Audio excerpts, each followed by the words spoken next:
All right, we are live, and it is Randomania 2, and it is Captainnerd2 versus Shinobi, and I am Woat. And can you guess who's in the booth with me?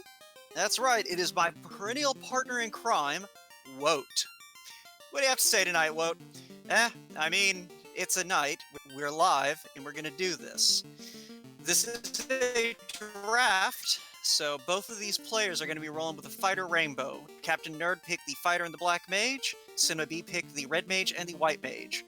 I'm a little bit disappointed that we don't have a thief instead of a black mage, but that's just because, you know, I have my biases.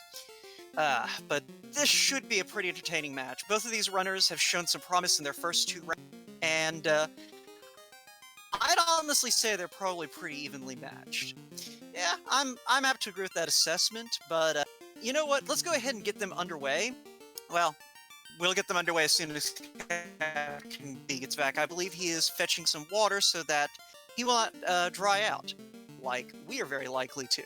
And there's his dot readies. Well, why don't you talk for a moment about whatever while I get them set off. Alrighty.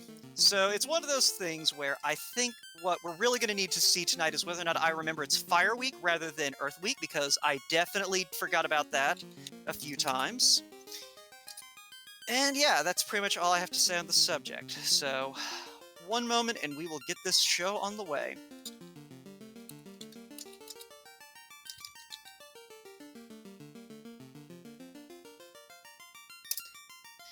Alright. So, with the Fighter Rainbow, we're probably not going to see much in the way of re-rolling. Well, we're not because it's a draft. That was dumb. Yeah, it was. Whatever. Alright.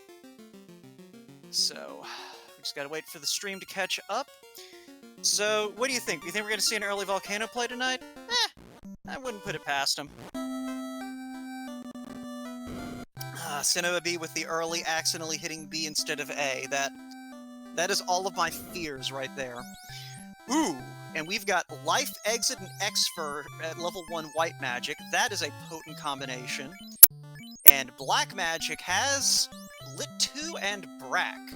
So, enough Black Magic to get you through the early game, and White Magic that will be useful for the entire game. Not a bad thing to see. Armor-wise, nothing. So, you're gonna need that Lit 2 unless we find something real good there in, Temple of Fiends.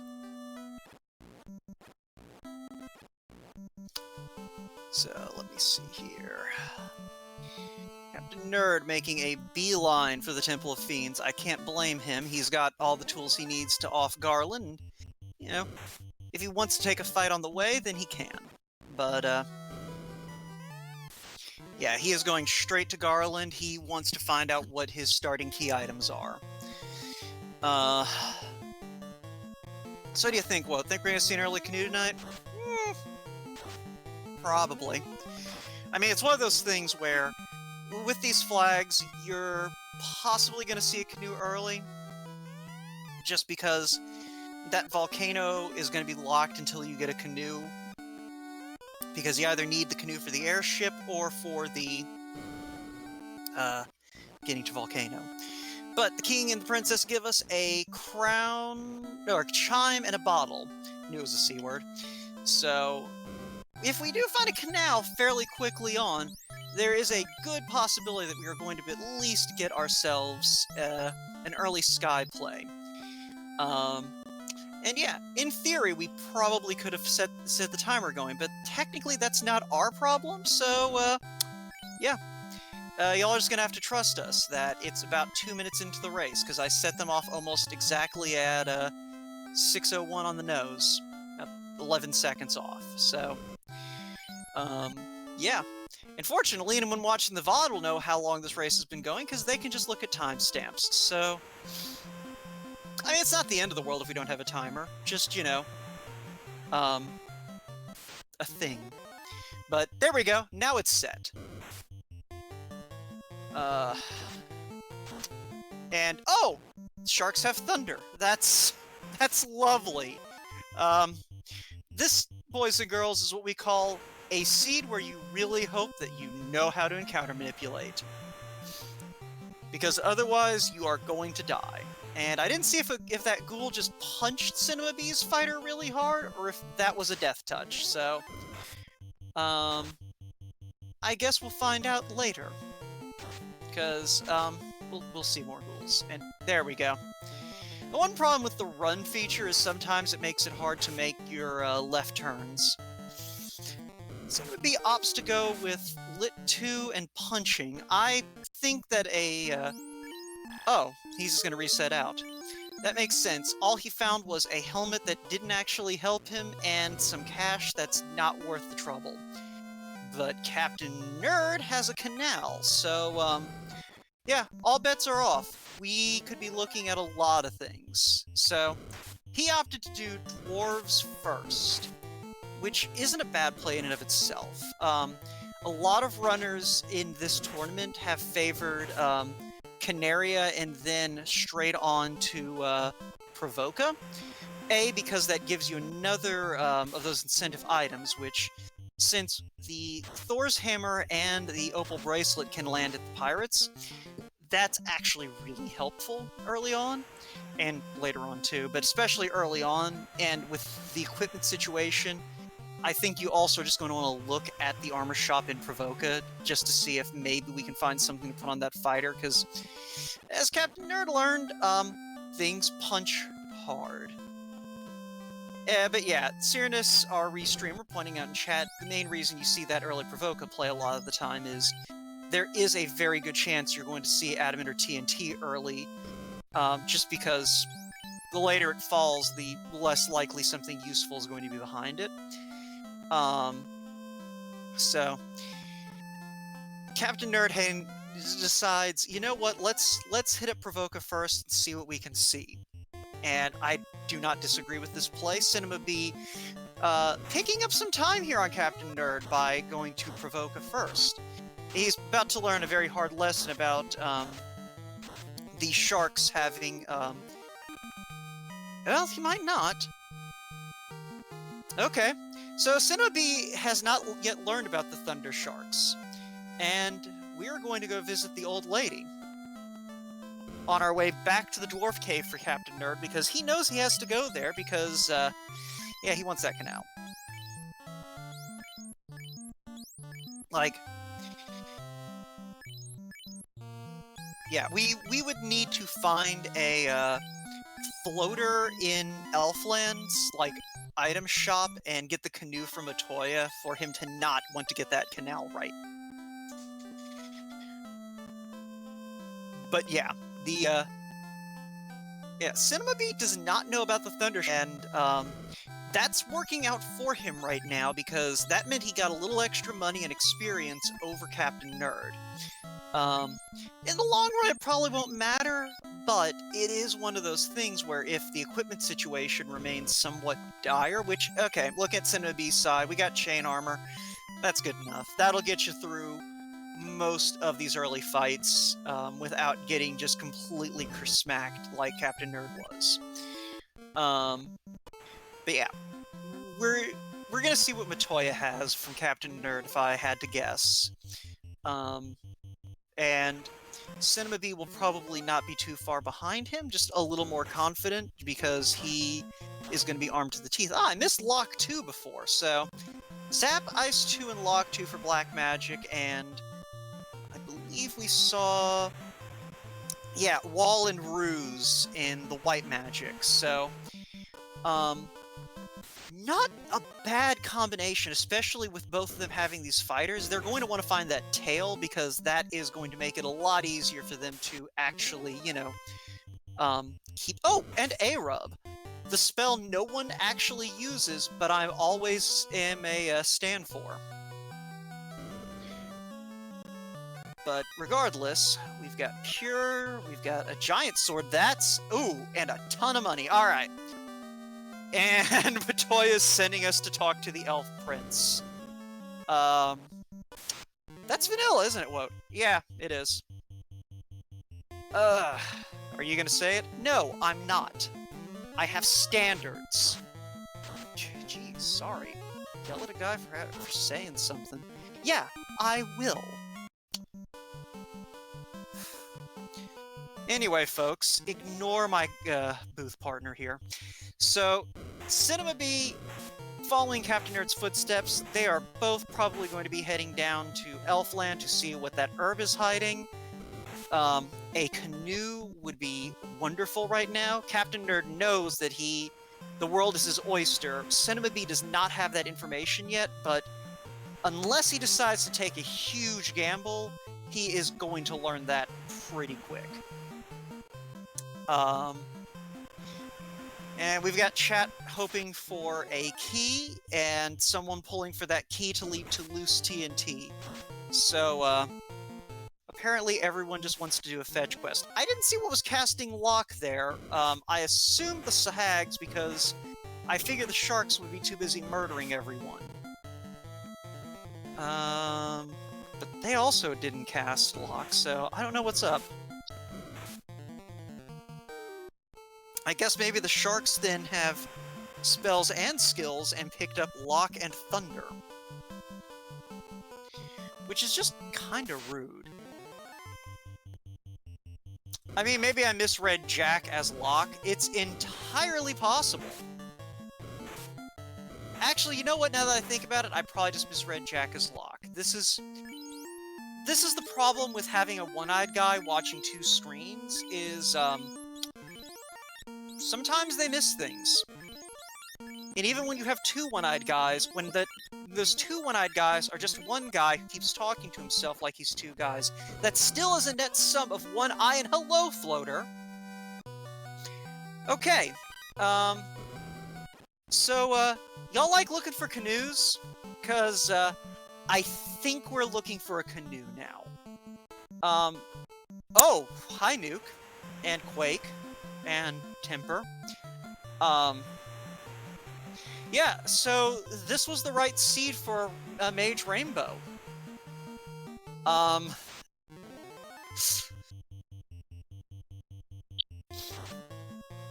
So I don't think we're quite at loose canoe stage yet. Yeah, we could still have a vanilla canoe. We could have a vendor ruby. We could have a vendor crown. And we could have vendor oxy. Okay, that would lead to a loose canoe. Yeah, so right now we're looking at a ruby or a crown in the vendor shop, or a canoe from the sages to keep us from needing to go open a bunch of boxes in unpleasant places like Earth and Marsh Cave and Sky. Although, with that nuke at level 3... Oh yeah, that's true. Thank you, Cyrnus. We do have TNT or Adamant as options, too. Yes, okay, fair enough, EF. I guess you could just be a sadist and be pulling for it. But yeah, I don't think we're quite at the high likelihood of a loose canoe. Although, it is slightly more likely to be loose than all the other things I named, since the canoe cannot be a vendor item. And we do still have 2 item shops that we can check. It's not here in Elfland.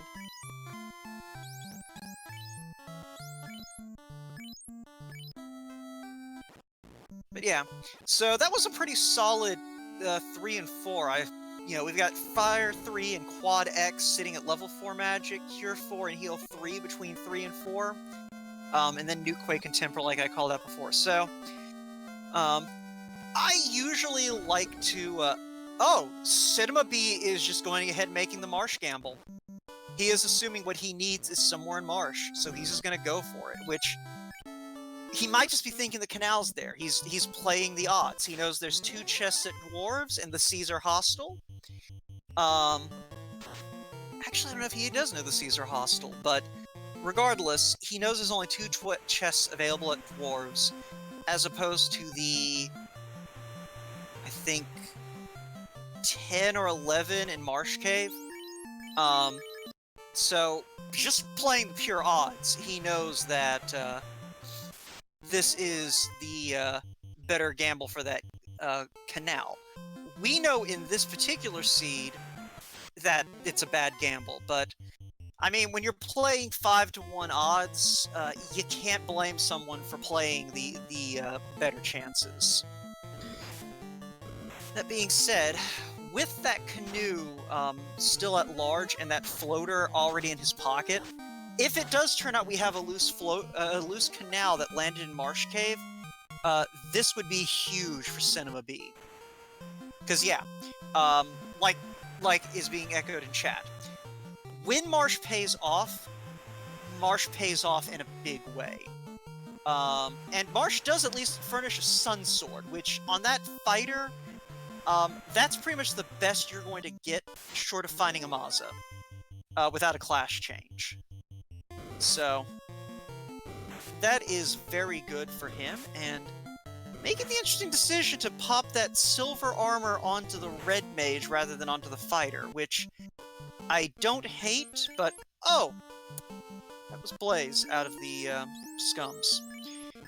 So, anyway, shoutouts to team, #NeverMarsh. Every time someone dies Marsh, I know that y'all get vindicated. Because y'all get vindicated every time it's Marsh. But Captain Nerd has made the trek over to Crescent Lake. Finds that their item shop is just a pharmacy today. And crawls have Zap.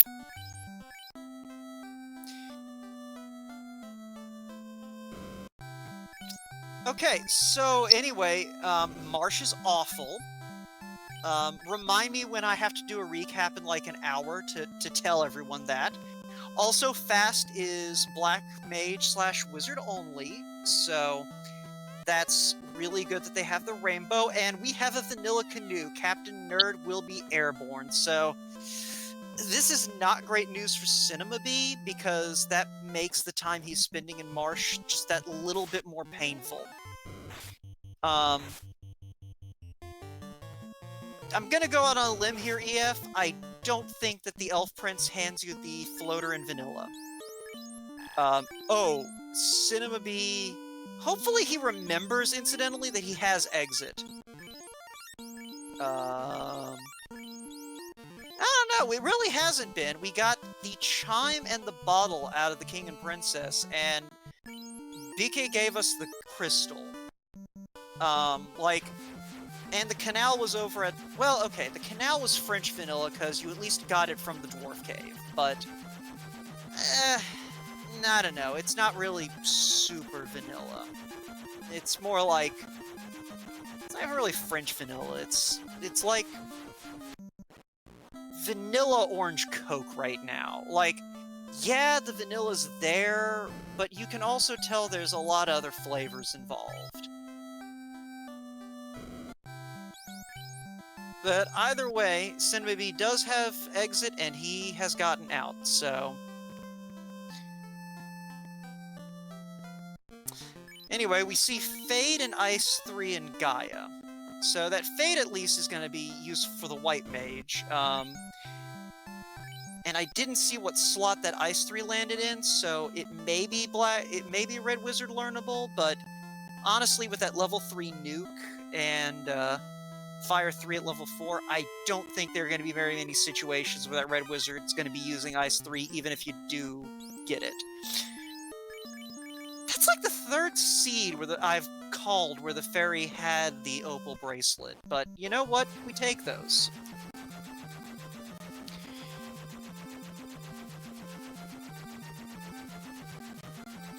Okay, also real talk, that metaphor I used before, or simile, or comparison that I used before, calling it that vanilla orange Coke, that kind of makes me crave a vanilla orange Coke now.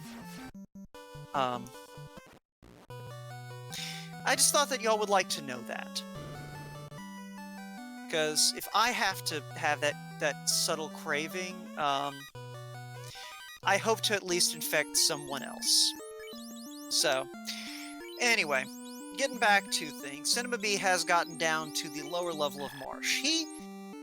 I've noticed a lot of newer runners have this route that they follow, where they grab that first chest, and I can't remember what the link chest with it is, but I think it's that one, because it was empty. So, it's an interesting choice, and I think if you remember that that double chest room, the chest on the right, is going to be empty when you do that, it's not the worst play. It adds a couple of extra steps, but you're probably going to pick up those extra steps anyway opening that side box. So, it's not the worst. I think, you know, if you are a newer runner and watching this, if you are going to open that first box, just remember which box you just emptied so that, like, you don't pick up more steps than you need to, because it's Marsh Cave. But yeah. So, Captainnerd at least lucks out in finding a rune sword here in the Cardia Islands. That is going to be helpful for that red mage, since he does not have that sun sword that Shinobi picked up. To be able to offload the giant sword onto. Cardia otherwise really doesn't seem to have been that lucrative. I think he's gotten a few bits and pieces of armor, and like a knife. And not even like a good knife. Like kind of one of the crappy ones. Spoiler! They're all crappy except the cat claw. Ah, but that ribbon's gonna make up the difference. So that is a ribbon in the Forest Isle of Cardia. And the dragon is going to cut us off. But that is a pro ring, so that is real nice for Captainnerd to pick up. Not sure if it was a good idea to take the cap off, but because, like, even if it's this 1 point of absorb, it's one more point than he has right now. And we have seen that things have been hitting pretty hard around here in the seed, but Cinema does learn that gargoyles have frost, so that is going to be a thing. In the meantime, let's see what Cinema Nerd finds here at the other sage. Alright, Cinema B finds a whole lot of nothing here in the bottom of Marsh, it looks like. This is his last chance to find something. But, we continue with our Dreamsicle Coke, seed here, as Captainnerd gets the rod from Sarda. Did I just say Cinema Nerd instead of Cinema B? You know what? Whatever. Y'all know who I'm talking about. They knew who I'm talking about. And, you know, we'll fusion dance them later if we have to. I will be right by hook or by crook. Anyway, Captainnerd goes back and does some extra buying. But yeah, I think Cinema B pretty much digs out some cash. But that Sun Sword is a nice pickup. Not necessarily a pickup that justifies the time loss from going to Marsh Cave when you really didn't need to. But, who knows? That might be the best weapon they find for 2/3 of the game, and Cinema B will make it up on the back end by being able to just cut everything in his path down. So, we'll see what happens.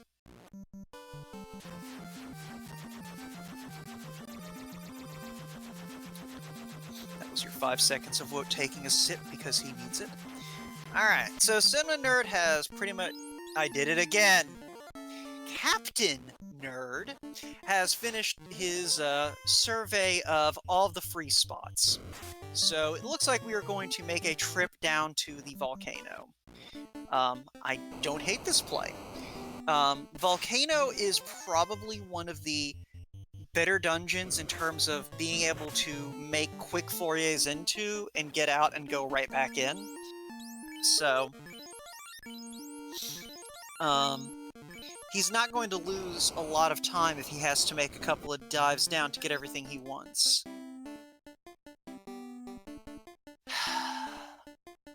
Yes, DH Stom, Captain B probably does feel left out, but you know what? Captain B is a traitor to his country, and I will not in any way, shape, or form support that man. He sided with the Iron Sheik in the 90s, and you know what? That just ain't right. Anyway, we found a Mazza and a ribbon down here. So, yeah. Yeah, these are things that have happened. And that is dragon armor, and if I'm Captain Nerd, I'm just gonna go ahead and take this stuff and leave. And, come back after I've saved. Because holy crap! Who rolled this seed? Oh right, it was me. Whatever. Also, the Peds are apparently paper, because Jack just did, over 200 damage with a Sun Sword at, it's probably like level 6. So, yeah. Yeah, welcome to this seed. Oh no, that's right, he's using the Mazza now. Okay. Still, that's a lot of damage to be able to hang on Peds. They usually roll way better absorb than that. But yeah, so Shinobi has his canal, has left the inner sea. He's gonna check level 5 magic for us, and find that there is life 2 there in Melmond. And our black magic for today, Saber and Fire 2. So life 2 definitely the highlight of that floor, but I mean, we know that there's a Mazza that Shinobi is almost certainly going to find, along with those cheap pro rings. Holy cow! Life 2 is in slot 2, which I believe is Red Wizard locked. Don't quote me on that. Alright, yeah, thank you. I mean, we don't know what we're going to be dealing with yet, Cyranus. We could get to, you know, Sea Shrine. It turns out that Wiz Sahag's rolled first turn nuke. Do not discount this seed yet. Give it a chance to show us what it's got. That being said, we do have a Tyro Wyvern Spike Tile sitting around the volcano, so that's a thing. But Cinema is about to get Airborne. Not too far behind Captain Nerd. I think there's, what, a 10-15 minute difference? I wasn't quite paying attention when Captain Nerd got his wings, but it couldn't have been, like, before the 10-minute mark, and I don't think it was much later than the 15-minute mark. Either way, it is one of those things where, on the one hand, Cinema is a little bit behind, but I mean, he still has to make all the checks that Captain Nerd did, while Captain Nerd is not going to go to Marsh Cave ever. So Shinobi is going to wind up losing some time either now or later on Captain Nerd, but yeah, if he does go to Volcano before he does all the free checks, that's going to go a long way toward giving Shinobi the tools he needs to make up time later.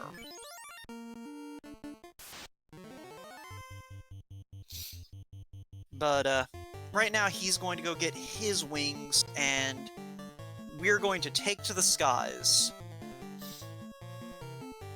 Resets out of a fight that had a lot of poison touch to go around, has a nice long little jog after that fight, and at the 26.5 minute mark, we have 2 runners who are airborne, and we're going to learn a few things about what they have available.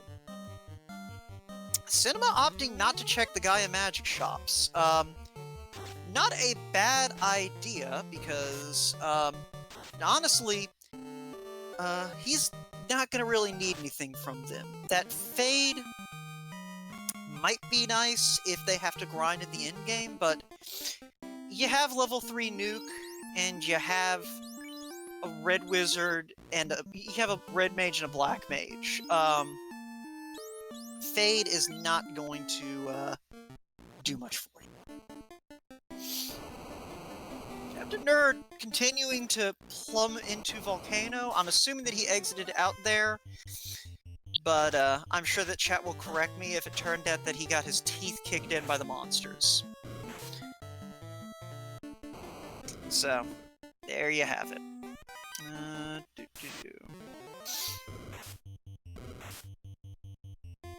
But Cinema B is not going to do Volcano quite yet. He is going to go check Sarda, which... That is some good heads-up map movement right there. I actually don't think I would have thought of taking the airship like that to get to Sarda. Partially because I'm bad at airship navigation, but mostly because I always forget that I can go to Sarda once I have the airship. I don't know why that is a problem that I have, but Cinema B hovers over the Titan and remembers he does not have anything to feed him. And let's see where he goes from here. Making an Earth play. This is bold. Okay, he is checking these two spike tiles over here. So, everyone knows about the Hall of Giants, but if this is your first time watching one of these seeds, and you haven't heard about this yet, when we, in the Randomizer community, started testing the spike tile shuffle flag, the one that makes it so that the forced encounters aren't necessarily what they are in vanilla, what was very quickly discovered is that the Hall of Giants is actually two different encounters that just happen to be the same monsters. But it's technically two different encounter groups. So what that means for Cinema B is he has two different groups to look at, and yeah, for those of you playing along at home, he did just find a fighter tile next to a blue dragon tile, and it's the multi-blue dragon tile at that. So, yeah, Cinema is probably about to pick up a couple of levels if he wants. Like, Cinema can basically just pick up levels at will right now, because it also looked like those blue dragons are paper in the face of Nuke. So, I suspect that we are going to see a few more trips to the Earth Cave before the end of this race. But for now, Cinema is going to take that 30k gil that he now has, and he is going to go buy a bunch of things that he wants. And then probably he is going to pick a dungeon and go ahead and clear it. Because he's level 10 now, he's got nuke charges under his belt, he's got Life 2 available, he's got Exit available, he's got Life available, he's got Cure 4 available. There is nothing in this seed that he necessarily needs to fear, except ambushes. And yeah, if he goes to Volcano first thing, he's not really going to need to do too much except look for those loose items. He's going to pretty much be loaded for war at that point, and that's a very useful thing.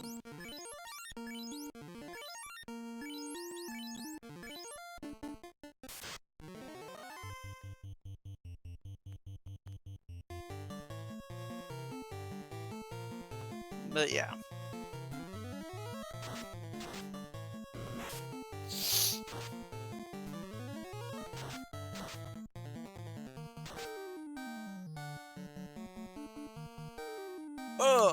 Cinema B decides to make that Volcano play, so...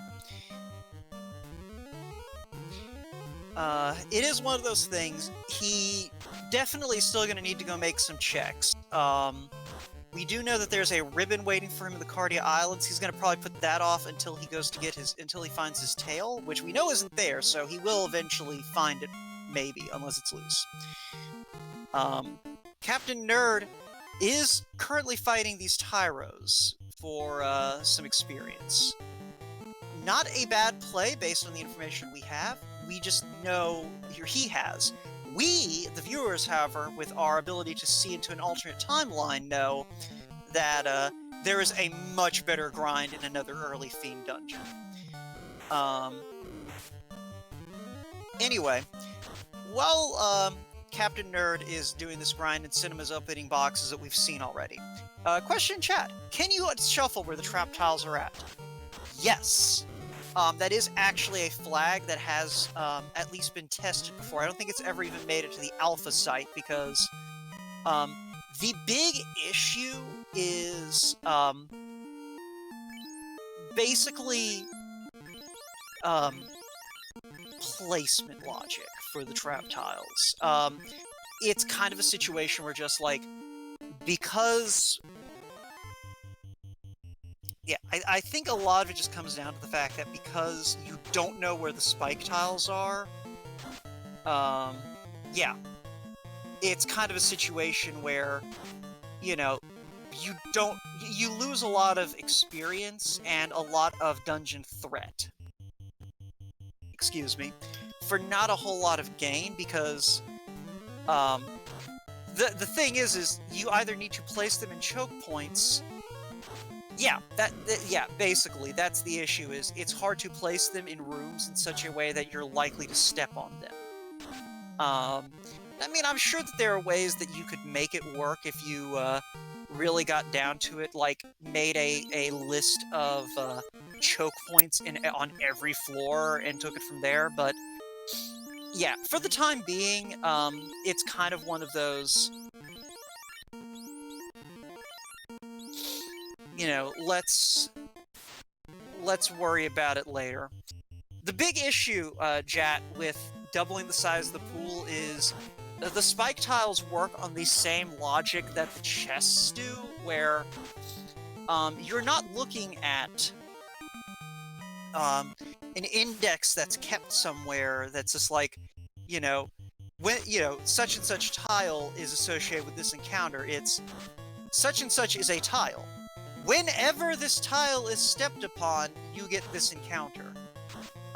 So we're slightly limited by the size of the actual tile sets, by how many spike tiles we can have. Now, I guess one thing you could do is increase the number of placements for each tile, and then scatter those about. But, you know, that then runs into the problem of getting into a situation where, like, one of the long corridors in Ordeals rolled 4 spike tiles in a row, or something like that. It would be massively inconvenient, but now that I'm talking about it out loud, I'm just like, you know what? This sounds like something I'd enjoy. And it looks like Evil Men and Nightmares are not exactly hardy. So we have both runners opting to grind here in the armory, or at least take a few extra fights. So this is not great for Captainnerd, though, because while this fight is juicy that he's taking, it's not really doing too much for him right now. He is level 15 with his party. Shinobi took 2 fights in the Earth Cave that were pretty well off.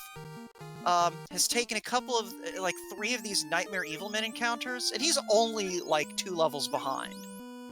Like, it's one of those things where I think Captainnerd may have kind of just burned up a lot of the lead he had doing that grind, because Shinobi is not going to really lag behind in experience.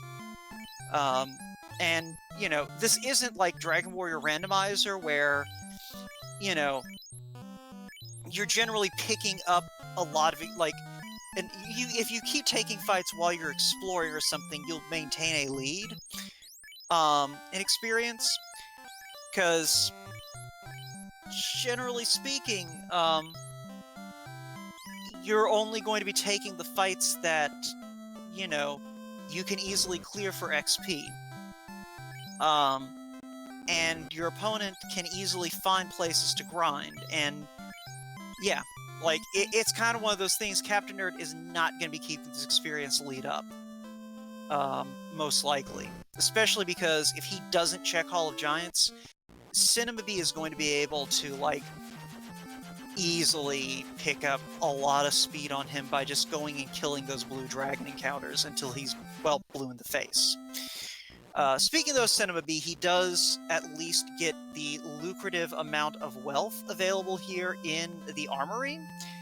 So he is now armed to the teeth. So he's going to exit out, and then we'll see if he sticks around in Volcano. He may say, you know what? I'm level 13. I've got nukes aplenty. I've got a Maza and a Sun Sword. I can deal with anything here in Volcano. I can go ahead and get this orb lit, and then I never have to come back here.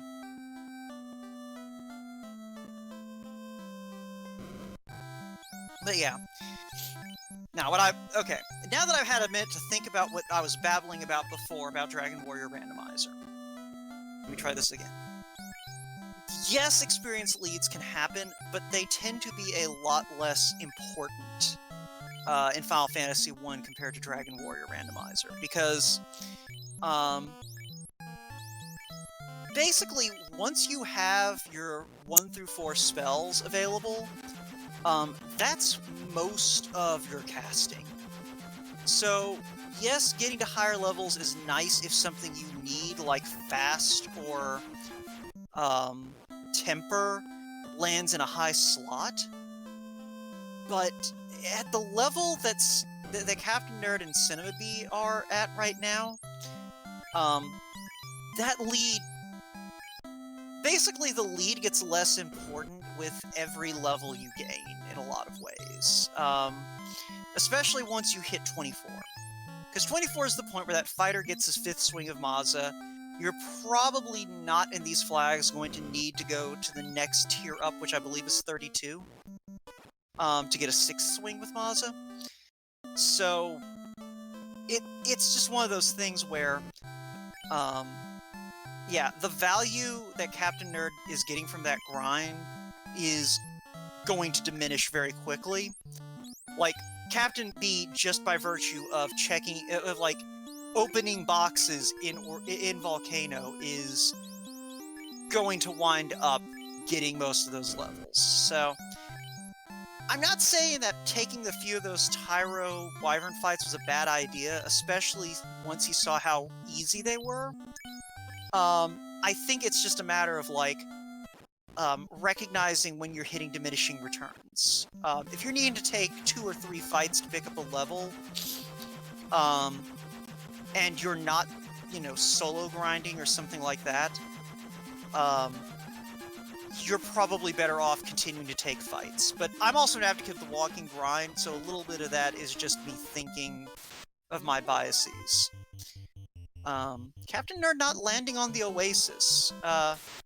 Not the worst thing. Gives him a chance to kind of peep what's in the desert in case there's something here that he might be able to get a little bit extra XP off of. But does discover the Oxyale. So,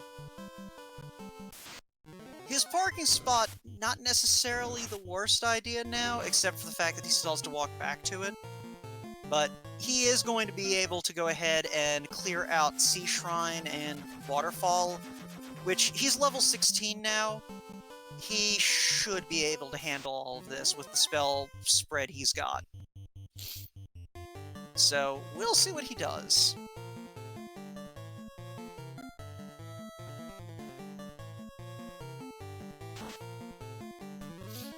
But yeah, Cyrinus mentioning in chat that, yeah, really, the early grind is more valuable when you have a black belt, and outside of that, you're going to hit the early 20s just taking the good fights. I guess if you're not comfortable with, Thank you, Jad. Thank you for reminding me that's a fire incentive seed. You're the best. #1 A+ tracker, let me tell you. But yeah, what was I saying before I was so rudely interrupted? I get it. It's one of those things where, like, I guess if you're not comfortable knowing which fights are worth taking, I can see going ahead and doing that early grind, and that is a tail. So, Shinobi actually better off, because he's going to be able to go ahead and get those spell slots on that fighter a lot sooner than Nerd is, because Nerd is almost certainly going to go ahead and do the Waterfall and the Sea Shrine. So he's probably going to be in, like, level 19 or 20. And, so the Knight picks up a spell slot every odd level, either starting at or after 15. So Shinobi will be getting more spells on the Knight just by virtue of being able to get those levels faster. Anyway, here's Carrie. She knows fast. For those of you playing along at home, that is a very bad thing, because Carrie already gets a lot of hits, and fast doubles that. She's also not easy to nuke down because Carrie has an absurd amount of magic defense for where you find her in the game. And yeah, that was 7 hits for like 300 HP. But fortunately, that was like, what, 6 hits for 300? Plus 1 nuke that Carrie failed the roll against, so... Cinema B, at about 43 minutes, lights our fire orb, our first orb of the match, and is probably about to go loot the Cardia Islands and Clash Change, which is going to be very good for him. And a little bit unfortunate for Captain Nerd, because like I said, he is going to pick up a lot of experience before Clash Change, which is going to cut into the fighter's access to that level 1 life spell.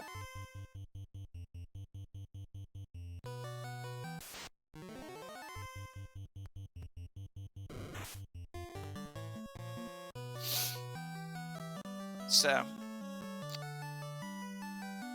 anyway, Captain Nerd, like I said, he's doing the waterfall. He's got that exit spell in his back pocket, so he just needs to live long enough to get to the robots with someone who knows how to cast exit.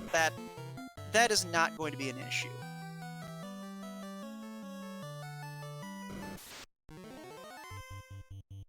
And it's going to be these peds, so Captain Nerd probably not complaining.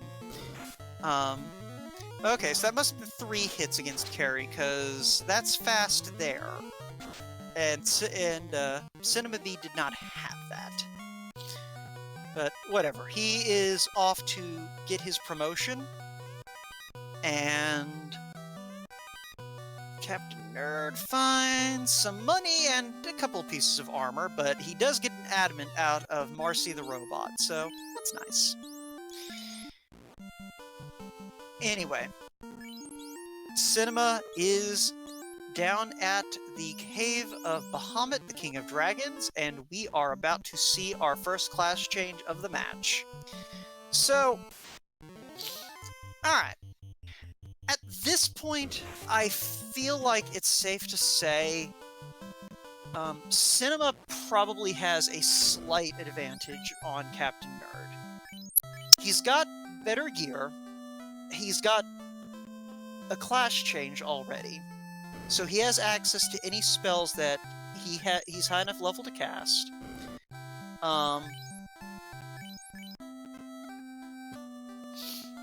Well, there's our warp at level 7 in on-rack, so that's going to be useful for possibly a late Ordeals dive if the runners opt for that. But yeah, it's just one of those things where the time he spent grinding in Volcano, I'm not sure that's going to wind up paying off. Just because it's a situation where, because Cinema was able to take some of those other fights that were a lot more valuable, he was able to kind of negate the level advantage very quickly, and now that he's got the gear on him, and this class promotion that Captain Nerd may not see for a very long time, he's going to be able to very quickly pick up the pace. He is losing a little bit of time, Cinema B is, because he apparently is not remembering which holes are the ones that have dragon treasures in them here in the Cardia Islands, which, for future reference, it is the Forest Island on the right, the Swamp Island in the middle, and the Plains Island close to Onrak. And it's easy enough to remember because, I mean, it's swamp, plains, and forest. Just pretend that you're diving into Zelda dungeons, and it'll be easy enough to remember. Captain Nerd, by the way, making an interesting decision. He is heading straight to the mermaids. I don't hate this. We still have 2 loose items at play, and only 2 equipment items outstanding. So the odds are we are probably going to need at least one of these loose items to finish the seed. And in terms of what we need to finish the seed, we're still missing the key, the loot, and the cube. So there's a lot that needs to... Oh, Shinobi! Shinobi, no! No, that's not where you land the airship! That is the least where you land the airship out of anything! Okay. Just pausing the commentary for a moment, because I assume that Cinema is going to watch this back at some point. Cinema. The place you land the airship is pretty much due east of Ordeals. You fly east, you see that little desert area, there's a little patch of forest. Right on the other side of the forest, there's open space. You land the airship there. That is a quick walk.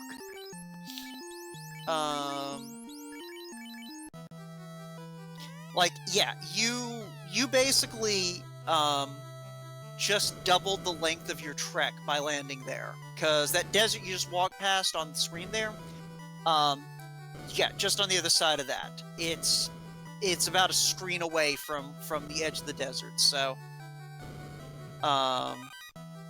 Okay. Cyrenus, you've been in this community long enough to know that the strategy guide is made entirely of lies. Entirely. Like, the only thing the strategy guide can be trusted on is that a video game named Final Fantasy exists, and yeah, that is the end of things that you can trust in the strategy guide. Anyway, Cinema B is making the Ordeals check. And yeah. But yeah, for everyone's reference, do not land there. I don't care what the strategy guide says. You're better off landing in that little patch of forest south of the desert than you are landing up in Final Fantasy Scandinavia there. Shoutouts to any Scandinavians watching. That's not to diminish the value of the Scandinavian peninsula. That is merely to say that if you're trying to go to, I don't know, northern Switzerland, and you can't just cross the channel there, that's not a great place to be. That's all I'm saying.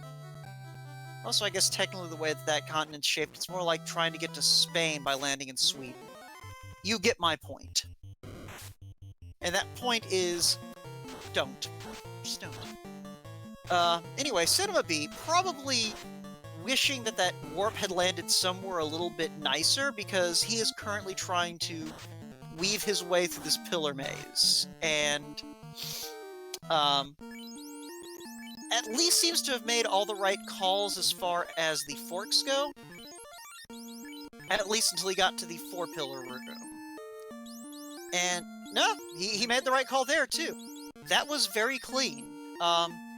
If Captain Nerd has less luck, he's gonna lose some time to that pillar maze. Very easily. Gersharks and Wizzahogs. Not exactly the combination you're going to turn down if they don't have anything too nasty, which... yeah, okay, Gersharks are free, it looks like, so... we are going to very swiftly murder this other great shark, and Shinobi is probably going to hit, like, level 16 or 17 off of this fight. I'm not sure if he is level 16 now, but he will definitely be 16 after this, and he might be 17. Yep, there we go. It counts even if it's only on one character. And yeah, he's gonna go ahead and take another fight here, because he can just exit out after he opens the box. Like, he does not need to take the spike tile in front of the chest if he doesn't want to. So, he may opt to go ahead and burn some more nukes to pick up some free levels.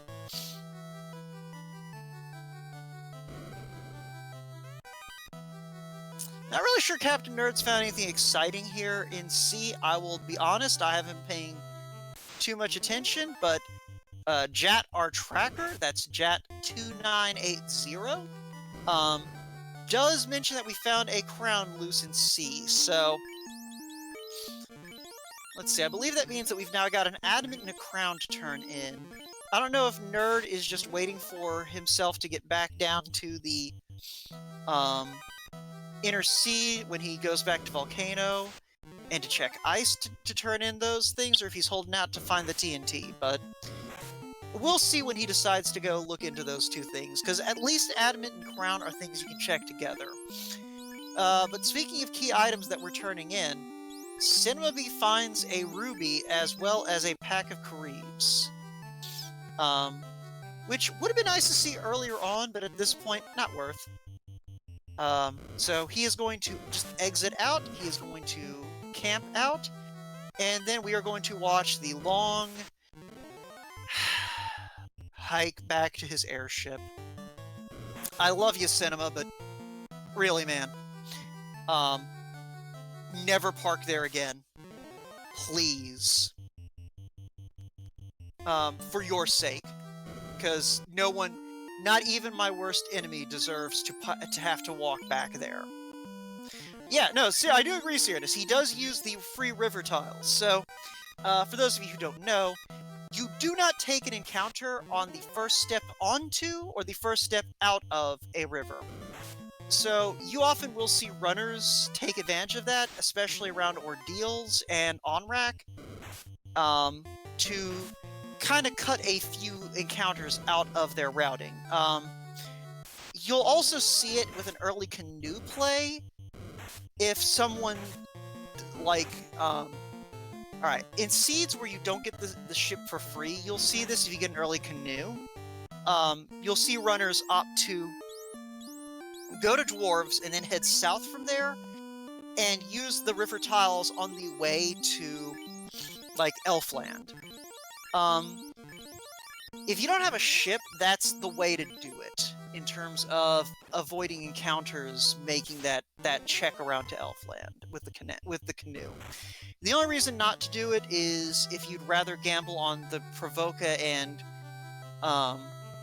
Crescent Lake incentive locations having that floater early, or the ship. Yeah, the ship can also land there, but yeah, basically, if someone doesn't feel like gambling on that, they'll use that canoe to their advantage.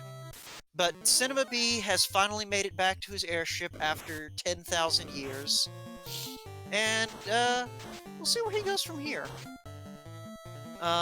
He's going to go talk to the Titan and see what is available in that incentive location. So, one of our flags and map edits in this is the Titan is moved slightly, and his cave is mildly remodeled to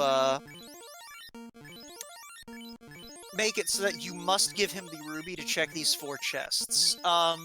In previous iterations of the randomizer, you could just get the airship, fly in behind the Titan, check the stuff, and be done with it. But anyway, we do find a slab here in the Titan's cave, as well as an Aegis shield for that knight.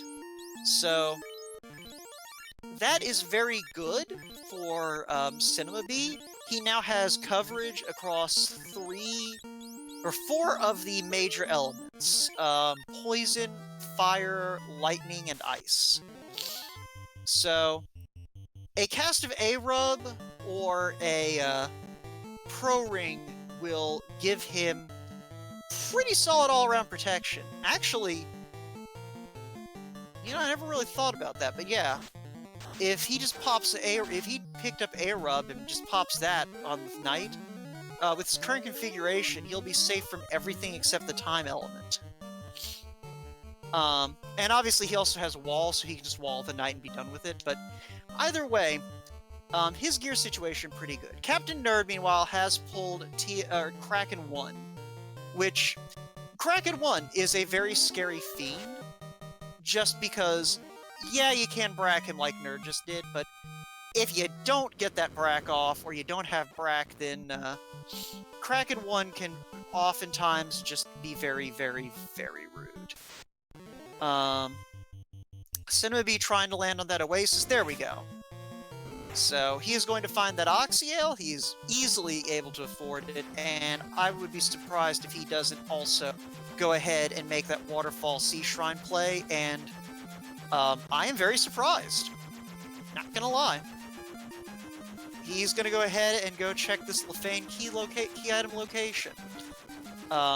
Maybe hoping to see the key in case he gets a bee in his bond to check that one chest on Mermaid's side. We'll see. Captainnerd, meanwhile, is going to go ahead and make turn-ins. He's going to go turn the Adamant, and then probably immediately go check that crown. Unless the Adamant is like TNT. But it's the key, so we're still going to go down to Narek, because Captainnerd ain't passing up these free chests. Cinema, meanwhile, continues his walking grind. He's going to beat up this Tyro and take his XP for his own. Captainnerd finds our other loose item. That is a cube at the Dwarven Armory and a Pro Cape. So, yeah, there was value behind the key today. Cinema Bee, meanwhile, is going to get hit Power Bonk. So he now has the intel that at least one of his stray loose items is going to be something that he probably wants. Captainnerd suddenly wishing he'd bothered Astos first, but, you know, it is one of those things you can't know until you do it, so what can you do? But Astos falls very easily to Captainnerd's assault. He is going to go ahead and pop these boxes open, maybe even check the spike tiles, see if there's something good he can use if he doesn't have the levels he wants for Topher. Obviously opening the crates first in case his last ribbon is here. Not checking the spike tiles. I guess he feels like, you know, if he needs more XP, he can just go back and do that Tyro fight. Because I don't think we've really seen anything else more lucrative.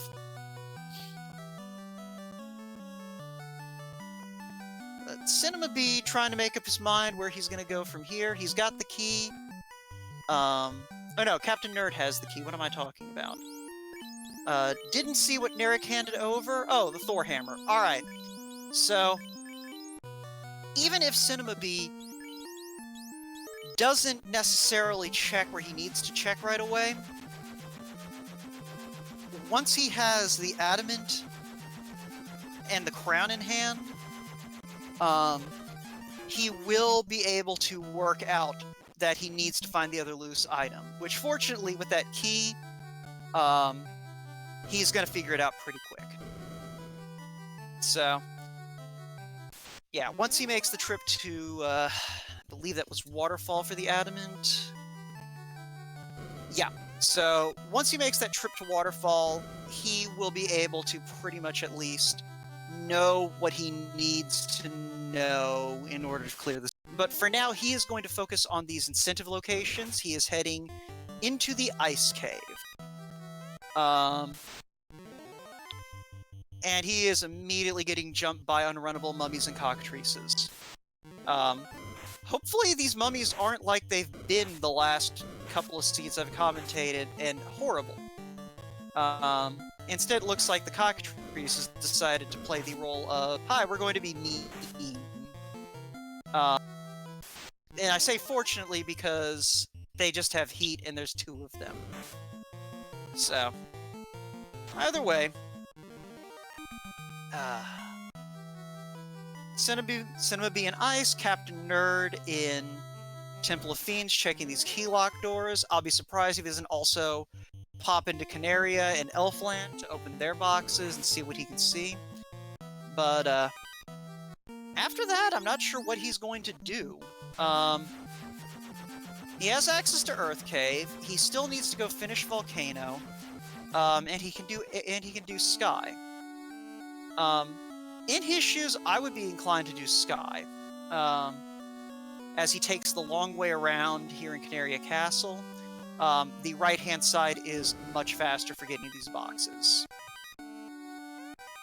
Just because you're all... Well, okay, it's not much faster. It is slightly faster because you're already on this side, and so you can take a couple of less steps, which is nice.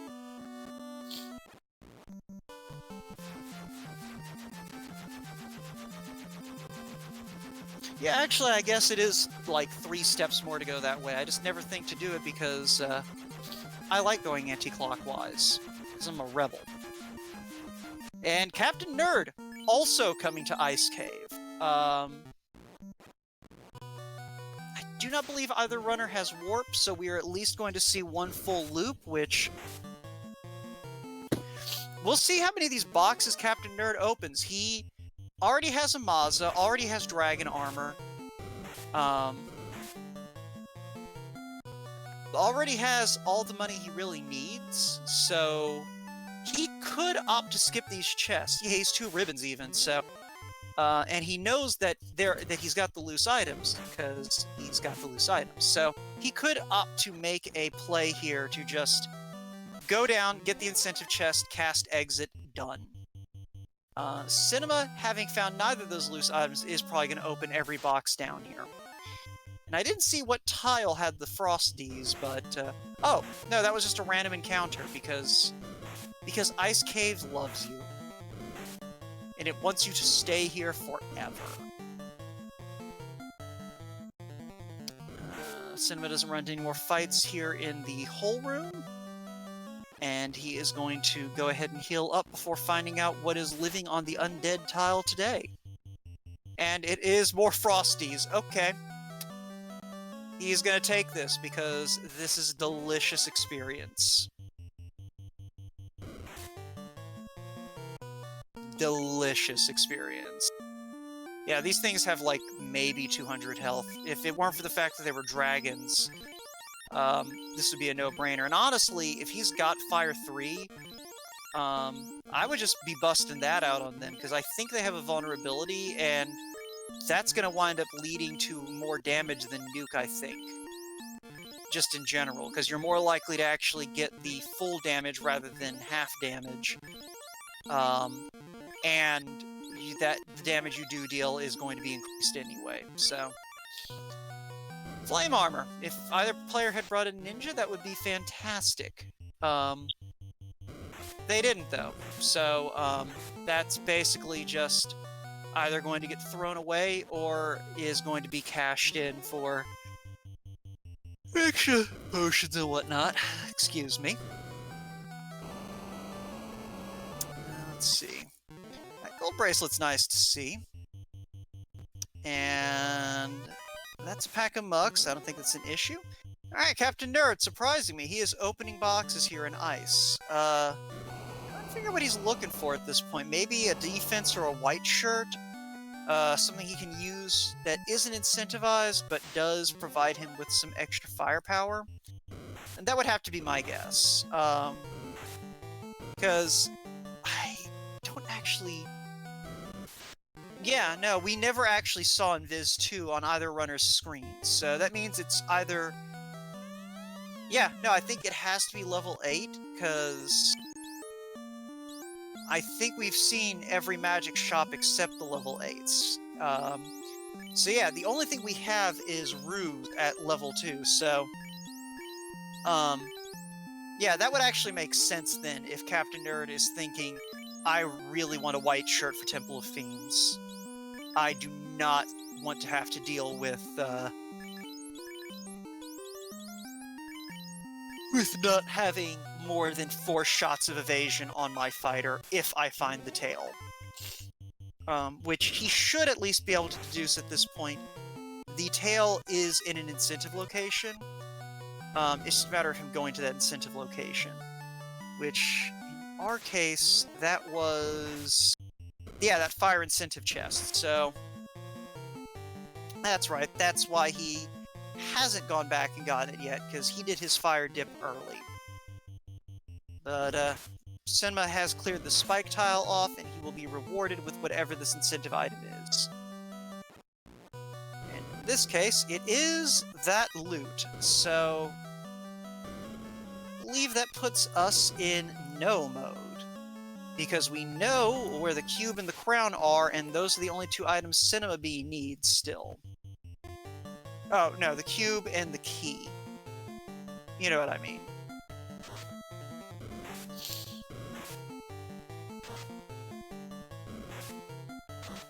Yeah, I didn't quite catch that myself, but, I mean, it's an easy mistake to make if you're just not... If you took a little long to do things, and, I didn't see what just killed the fighter and the red mage. Tracker? Restreamer? Chat? Someone want to tell me why there are 2 men in red who are dead?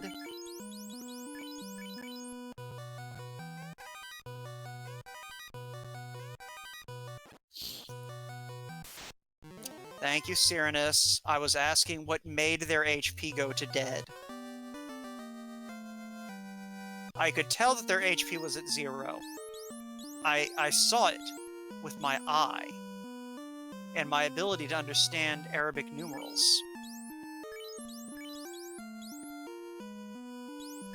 Okay, so my restreamer and my tracker are utterly worthless, so... Chat, you're my only hope. First person to tell me what happened, I don't know, they get to do commentary if they sign up for it.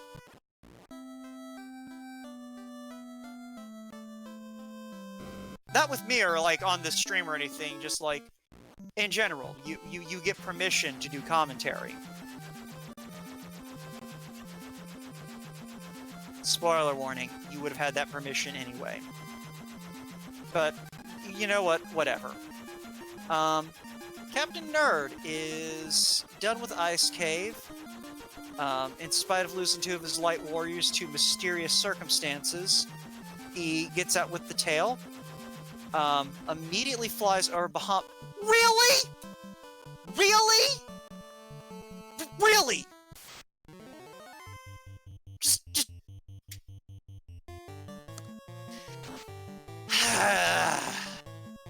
Okay, someone remind me after this chat to have a sit-down with Wrigglypuff and ask him what he is teaching these ducklings. Because, this is...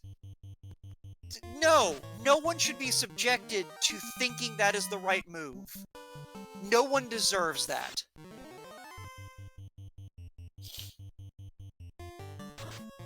But yeah, we're gonna need to have a chat about where you land your airship when you are here. And it will probably involve... It will probably involve someone clipping that and just posting it in the duckling pond. But that is a problem for future me. Present me is going to remind everyone, like Cyranus said, if you are enjoying this, and either want to spectate or join in the fun of calling these races, by all means, come join us. And yeah, the boat is also an option Max Knight. It's just not as fast as walking, if you have the airship. Just because you're going to get into more fights, even with the sea's lower encounter rate, unless you just have a generous encounter table.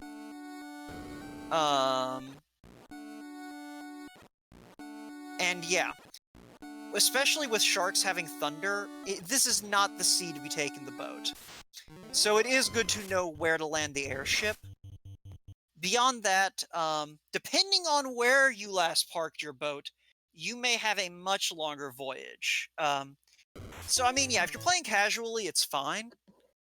But in terms of the randomizer, and racing, I would only take the boat if it is a situation where, like, I do not want to like, if I know that there is a chance of, like, the Ankylos or the Catmen having something that I do not want to deal with. Yeah. Yeah, we did see Warp on Captain Nerd's side earlier, Jayla, when he did Sea Shrine. It's just one of those things where it's in a place that no one's ever going to need it. we have level 1 exit, and neither of these runners is going to save Ordeals for having level 7 black magic available.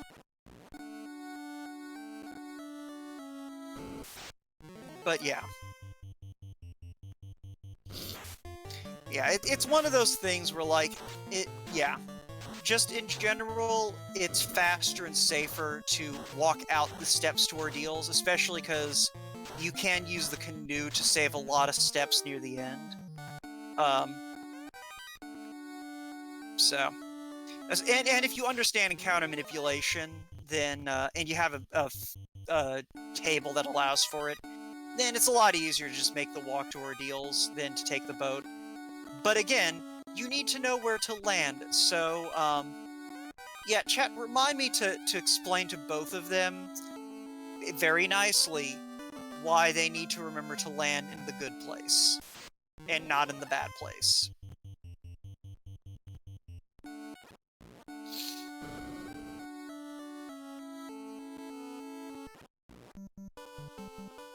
Also, does anyone remember what chest that crown was in? Was it on a mermaid's side? Because hopefully Cinema B isn't skipping over it.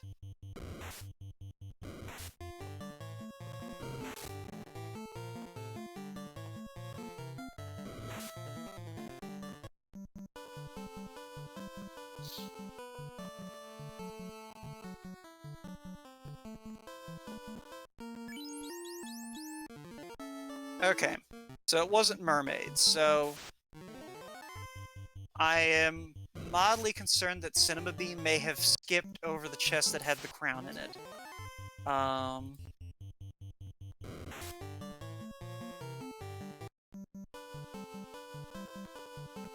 Which, granted...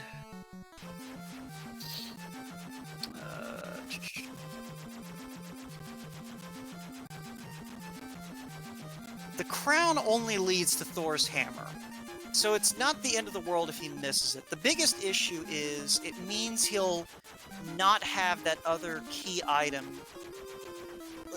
Basically, the only concern I have with him missing the crown here is if he doesn't... Oh. Also, lobsters have stone poison. That's great.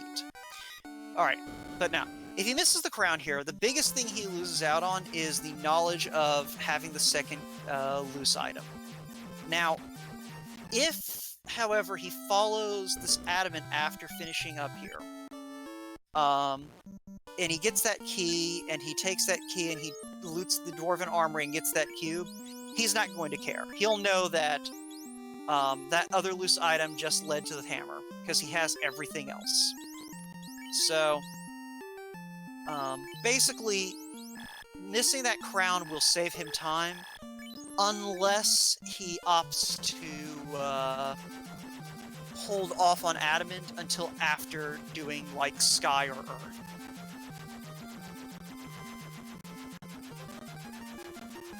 Oh no, he didn't miss the cube when he did Volcano. Volcano... no, the cube is in the Dwarven Armory. Tail was in Volcano, and Cinema B did pick that up, as did Captainnerd. So, Nerd is going ahead and doing the Sky play. Oh, that's right, Nerd hasn't been back yet, so never mind.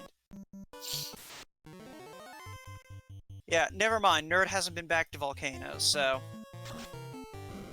yeah, this is gonna be a thing.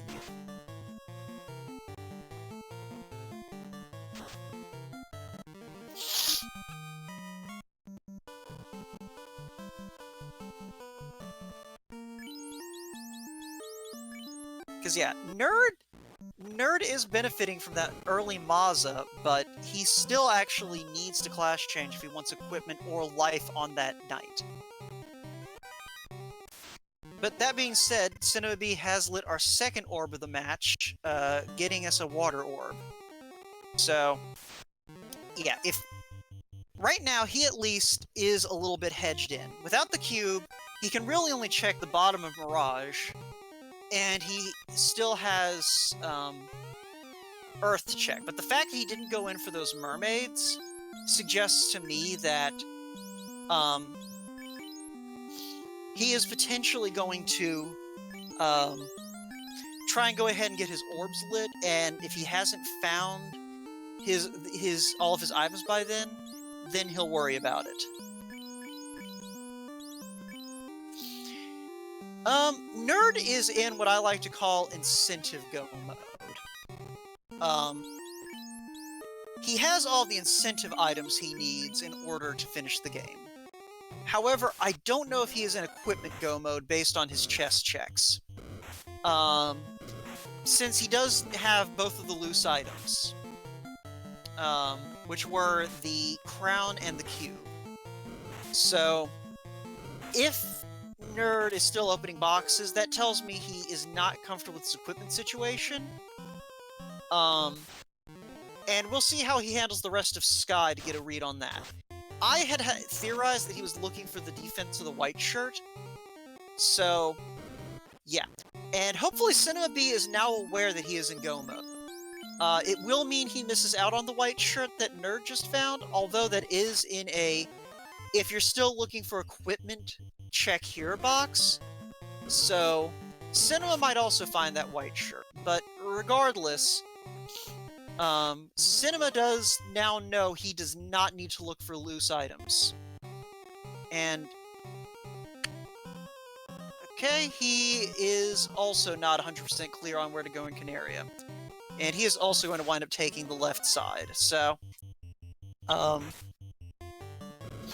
definitely something that, you know, these two guys are just going to need to learn at some point is how to, you know, navigate for some of these more, you know, free, but you got to do a little bit of work checks. But regardless, I'm assuming that Cinema does realize, though, that he does not need anything else. He has access to the 2 dungeons he hasn't cleared yet. Yeah, I think that is his... Oh, wait a moment. I am basically in go mode. Check. So... We'll see if he... So, yeah, he is off to Earth. Remembering that he needs to save. Probably not going to do any grinding here. Just go ahead and go straight down. And yeah, I think that Cinema B is in a much more comfortable position than Nerd is. He's got a couple of levels on Nerd. He's got the clash change.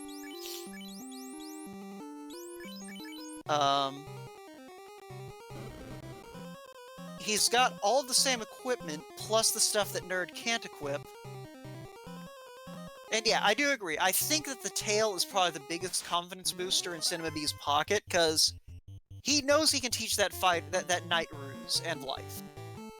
So, if he can't just bull his way through a fight with that Maza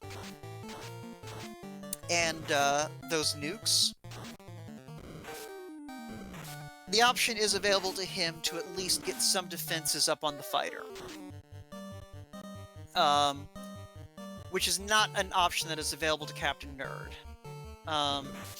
Cinema does, however, pay a visit to the party bat room, and is rewarded with a fight with a bunch of imps for his trouble.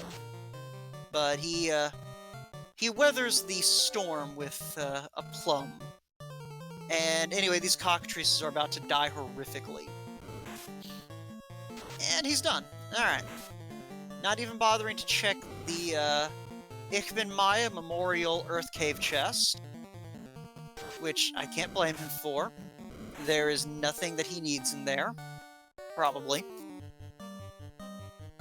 It's gonna turn out to be his 3rd rib in mind, but that's not a problem. But, anyway, Cinema B also kills some dude. And is on his way down to the place with the stuff. That stuff being Earth 4. And the stuff actually being the path to Lich. And Lich actually being not much of a problem.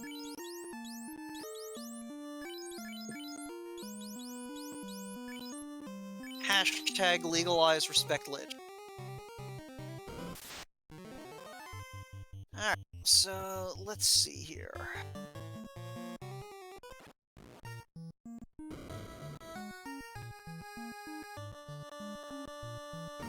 Yeah, I'm really hoping that Nerd knows that he's got all of his loose key items, and this isn't him trying to dig out the tail.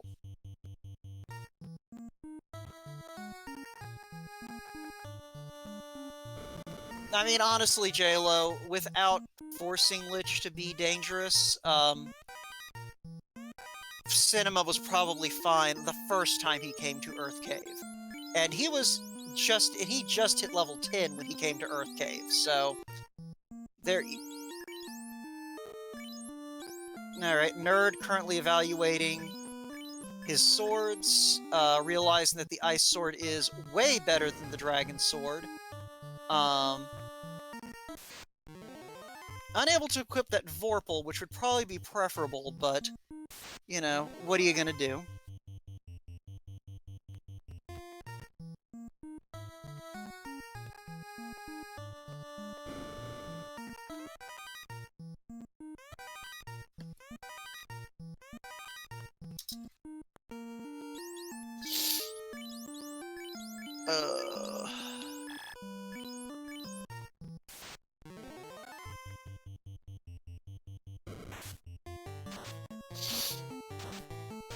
But yeah, so Captain Nerd's still opening boxes. I honestly don't know what he could want at this point. He's got 2 ribbons. He may be wanting a 3rd ribbon for safety. Hopefully he realizes that the tail can't be in any of these boxes. Yeah, he could be looking for the defense, but honestly, at this point, with that white shirt in hand, the only place the defense would really be helpful is Kraken 2. And possibly Chaos, but probably not. Anyway, while we were talking, Cinema B killed Lich, so, that's 3 orbs for him at about the hour 25-minute mark. So, honestly, he's probably gonna finish Sky before Nerd does. Because I can't see him checking anything other than maybe these first boxes in Mirage, and the greed chests in Sky 3, and he's not even checking the bottom of Mirage. He is going to head straight up the tower, he's going to hit Sky 3, pop those 4 boxes at most, and call it a day. Okay, thank you, Jot. I didn't catch that before, or Jat. So, yeah, Captain Nerd does find the, whatchamacallit, the defense sword in Sky. Was that Sky 2 that he found it on, or was it on Sky 1?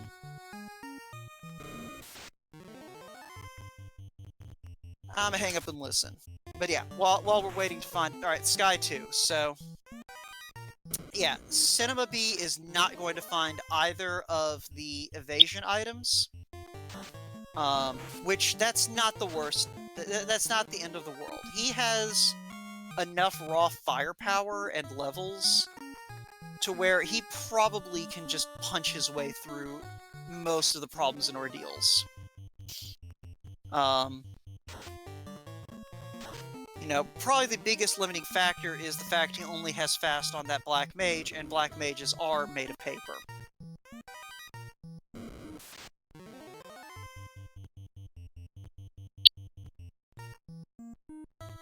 But yeah. If, however, Ordeals turns out to be unnecessarily punchy, this is going to be a disadvantage for Cinema B. And hey, there's the Excal as well. So, Captain Nerd finding a lot of useful things, just none of them are the class promotion he craves. But, yeah. Cinema B finding nothing but cash in the greed chests, but does find an unrunnable rock gall fight, which... That's not the worst thing he could have bumped into in here. Rock galls are generally good eating, and, you know, they hit kinda hard, but he's got the armor to deal with that.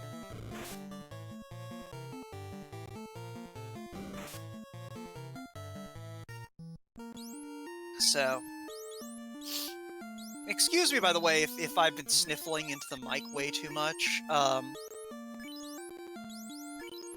I'm a little bit sniffly. And yeah, no worries there, Ilmars. You'll be able to help out with other stuff later, and that's what matters. Because, I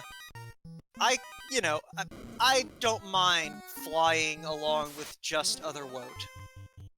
He complains a lot, but you know what? That's his problem. Alright, we are getting a request for a recap from memory, so we'll wait until Cinema B takes care of Tia 2, and I will attempt to do just that. Fail miserably, but that's okay. So, yeah. Tia 1 is probably not long for the world, because, we have Brack, we have, Amaza, we have nukes out the wazoo. Cinema B isn't even bothering with Brack's strats. I don't even know if he has Brack. He is literally just going to, cut all of this dragon's heads off with a, Maza.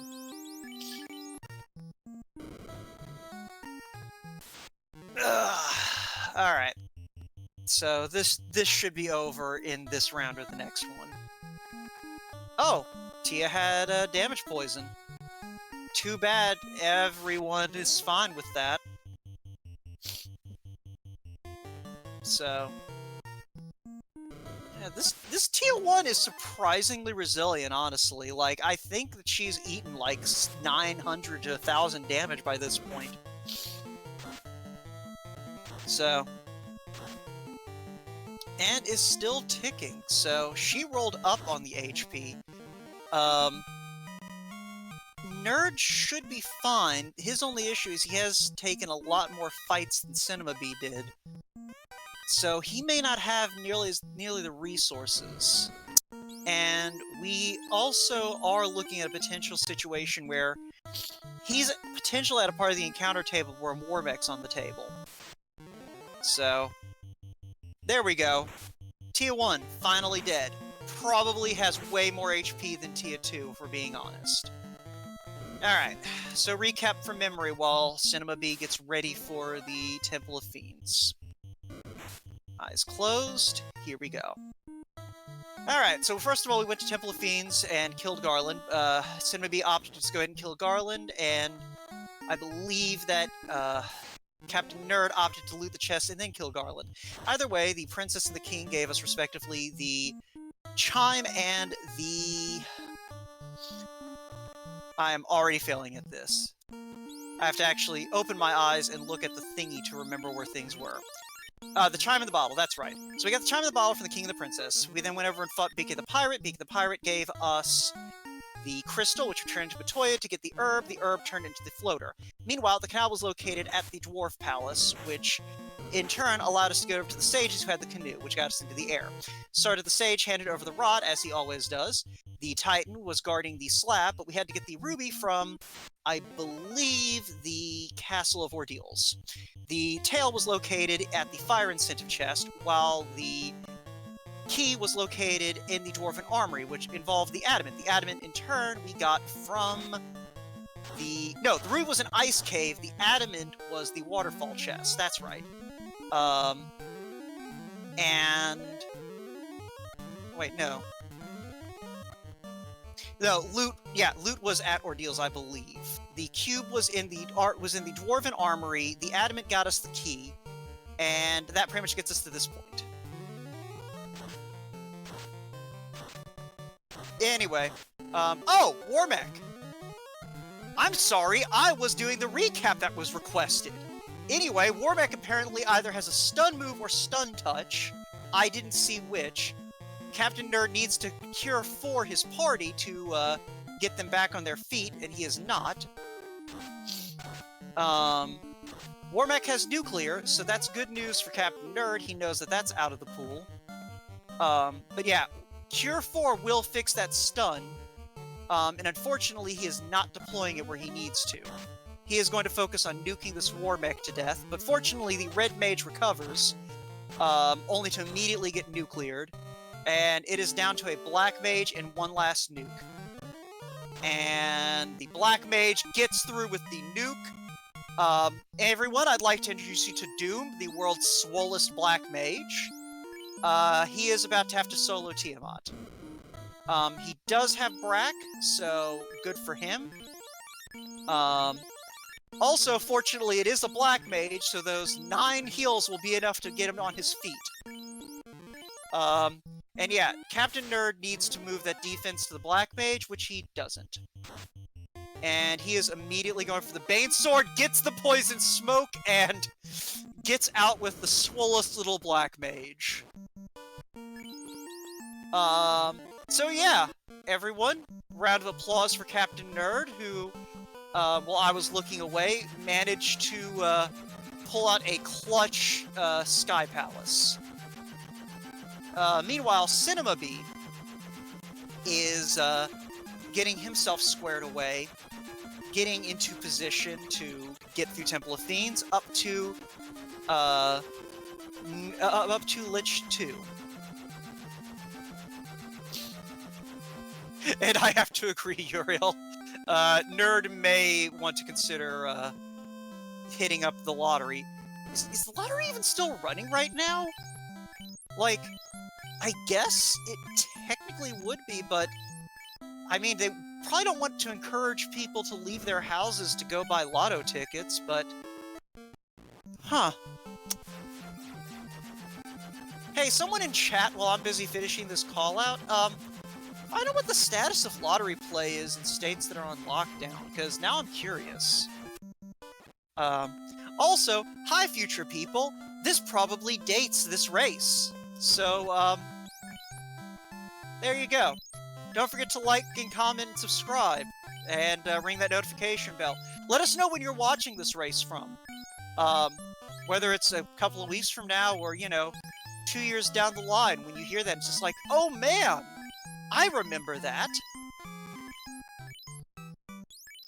Alright, we had someone saying that scratch lottos are still in full swing.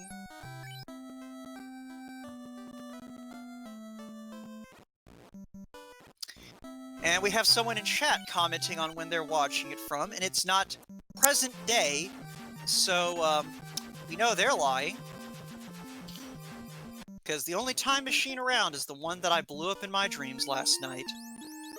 It was to stop an alien invasion, so I wasn't, you know, preventing the advance of science. I was saving humanity. You're welcome. Captain Nerd finally heading back to Volcano. He is probably going to be very salty when he finds that tail. And Cyrnus confirming that Powerball was still drawn, so you know what? There is a lottery out there.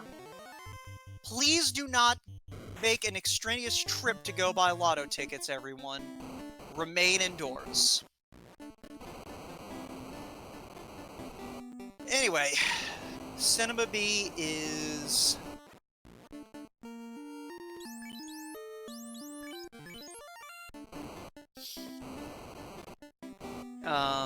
fighting Carrie 2. That's all I've got. He is fighting Carrie 2. I don't think she's done anything. But more importantly, we know that at least 2 of our nuclears landed on War Mech, because I don't think we went through 4 of the whatchamacallit. Thingies. Skills! They're called skills. You know, that thing I don't have. Anyway, Carrie 2's dead. So far, Temple of Fiends Revisited, not really slowing Shinobi down.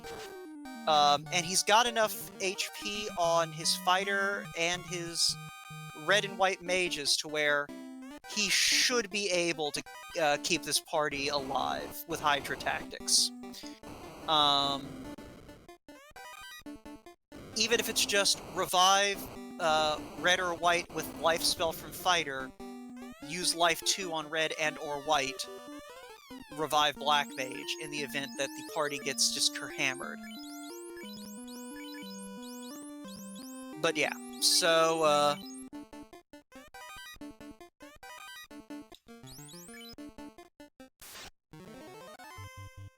Water floor is our next big hurdle. I don't recall if we really saw much of nastiness in Temple of in Sea Shrine. I don't know if we saw much. Really, I think the only threats are going to be the Fiends here, which, you know, fair. Bold move, putting that white mage in front. I mean, I guess he values that fast a lot more than he values the life spells. Cause yeah, the knight should have 4 shots of life on him, so he should be able to pick this party up.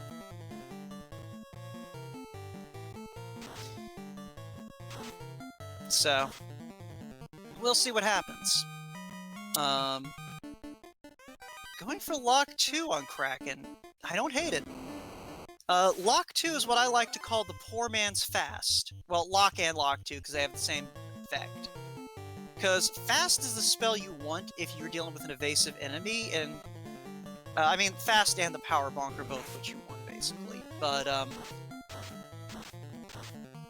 if you can't get more hits by just punching them, you can get more hits by making them slower.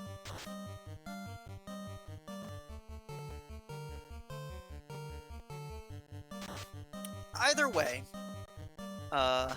Cinema B definitely still bonking up. He should probably take a swing this turn. He's got a couple of tempers on the fighter, a couple of bonks. If he can't chew through Kraken at this point, yeah, 4 hits, 564. I don't even think there was a crit in there. Another swing like that will take the Kraken out, and Kraken hits 11 hits, 870. This is where Nerd might be able to catch up if Kraken is rude. Because Nerd, unlike Cinema B, does have the ability to evasion stack. So if something goes real bad wrong with Tiamat or Chaos, because, I mean, before that even happened, there was no way that Kraken was surviving a 3rd Mazza swing from that knight unless he just deleted him.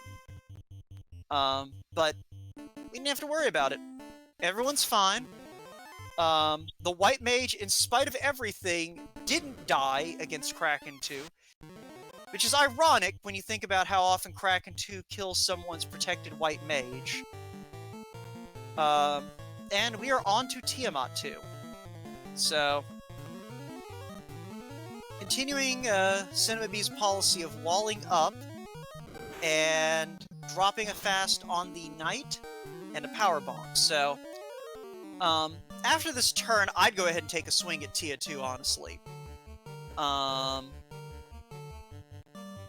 And the fast gets off at the nick of time. But yeah, so there you have it, by the way, folks. Apparently, if you want to protect your white mage from Fiends, just put your white mage up front. Just throw the white mage at the front of the party and let nature run its course. Captain Nerd incidentally did finally get his tail, so he has lit his 3rd orb and is probably going to go immediately class change. Didn't see what just happened to that red mage aside from violence, but it doesn't matter. We have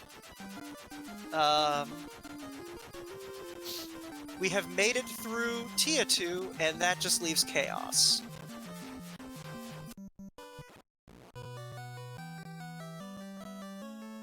And Cinema B very easily gets out of the undead and friends, and now just needs to set up for this fight with the Fiend of Fiends, as Will Cleosis likes to term it, and I like that. It's a good phrase. We're gonna use it. And Uriel confirming in chat, we saw 670 damage on the red mage. So, yeah. Yeah. That's unpleasant. Captain Nerd, not putting the white and black shirts on his mages quite yet, but getting rid of the Pro Cave. Not sure I agree with that placement, but we have a Chaos to kill, so let's worry about that first.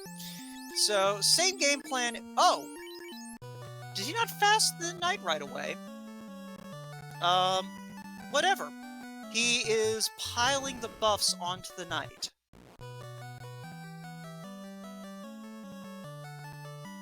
And, maybe is he out of... Yeah, he still got fast. Alright, he just... That was just a bit of a brain fart there, for lack of a better term. But he's got the fast out now. The Black Mage is now just a nuke machine, followed by the guy that's going to stand there and yell moral support to the party while the Knight kills Chaos. I guess he can still pile more tempers on. Yeah, using that temper instead of the nuke, that is the right call on the part of the Red Mage.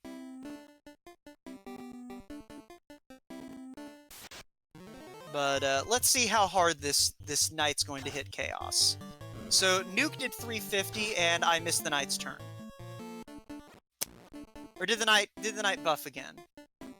1,111 damage. Thank you, J-Lo. Thank you. This chaos is not long for this seed. I have a sneaking suspicion. Because we are already up to about 3,000 damage between those two hits and the nukes. And that is 30... That's 4,500. Yeah, Chaos has one hit left. And that was the one hit. Yeah, like, Chaos could not have had more than 100 left. So, get those GGs in chat. Shinobi has finished with an official SRL time of 1 hour, 44 minutes, and 27 seconds. So, yeah.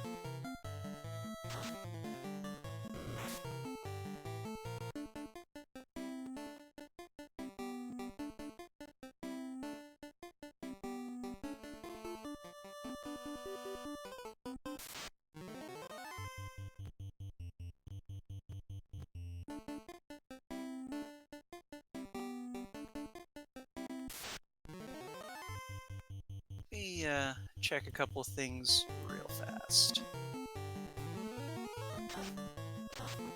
Because, yeah, Captainnerd going through Earth Cave, it's Earth Cave. It's not going to take him long to fix that. Where am I trying to look at things? Here we go. Next announcements. Mania. Randomizer 2. Okay. So yeah, we can afford to stick with Captainnerd for a bit. I was making sure that we didn't need to worry about clearing out of here because we had a race coming up here, but now we have a race starting in about 13 minutes over on Randomania Prime.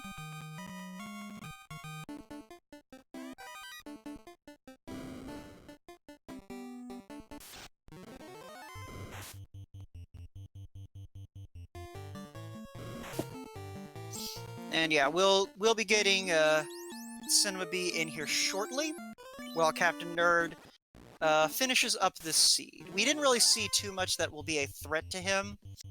Probably the biggest thing is that Chaos just kind of unleashing hell.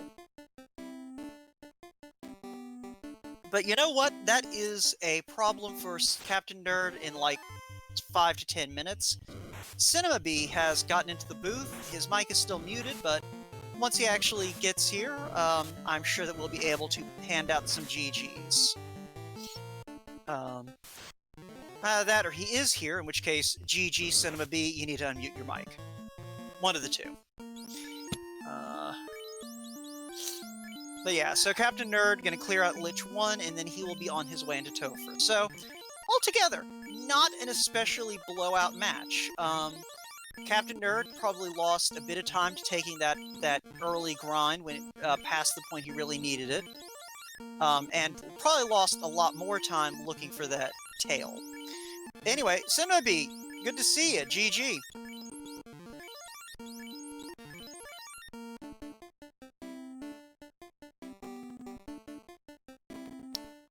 And I think Discord's giving him some issues, so we'll wait and let him figure that out. I'm sure he'll say something once he actually has it.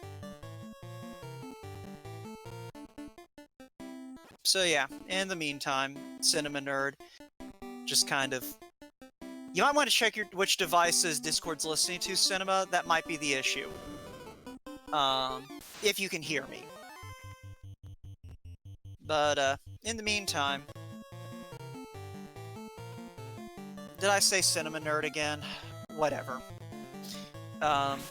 There's a Lich 1. He will not be here for very long, so let's appreciate him while we have him.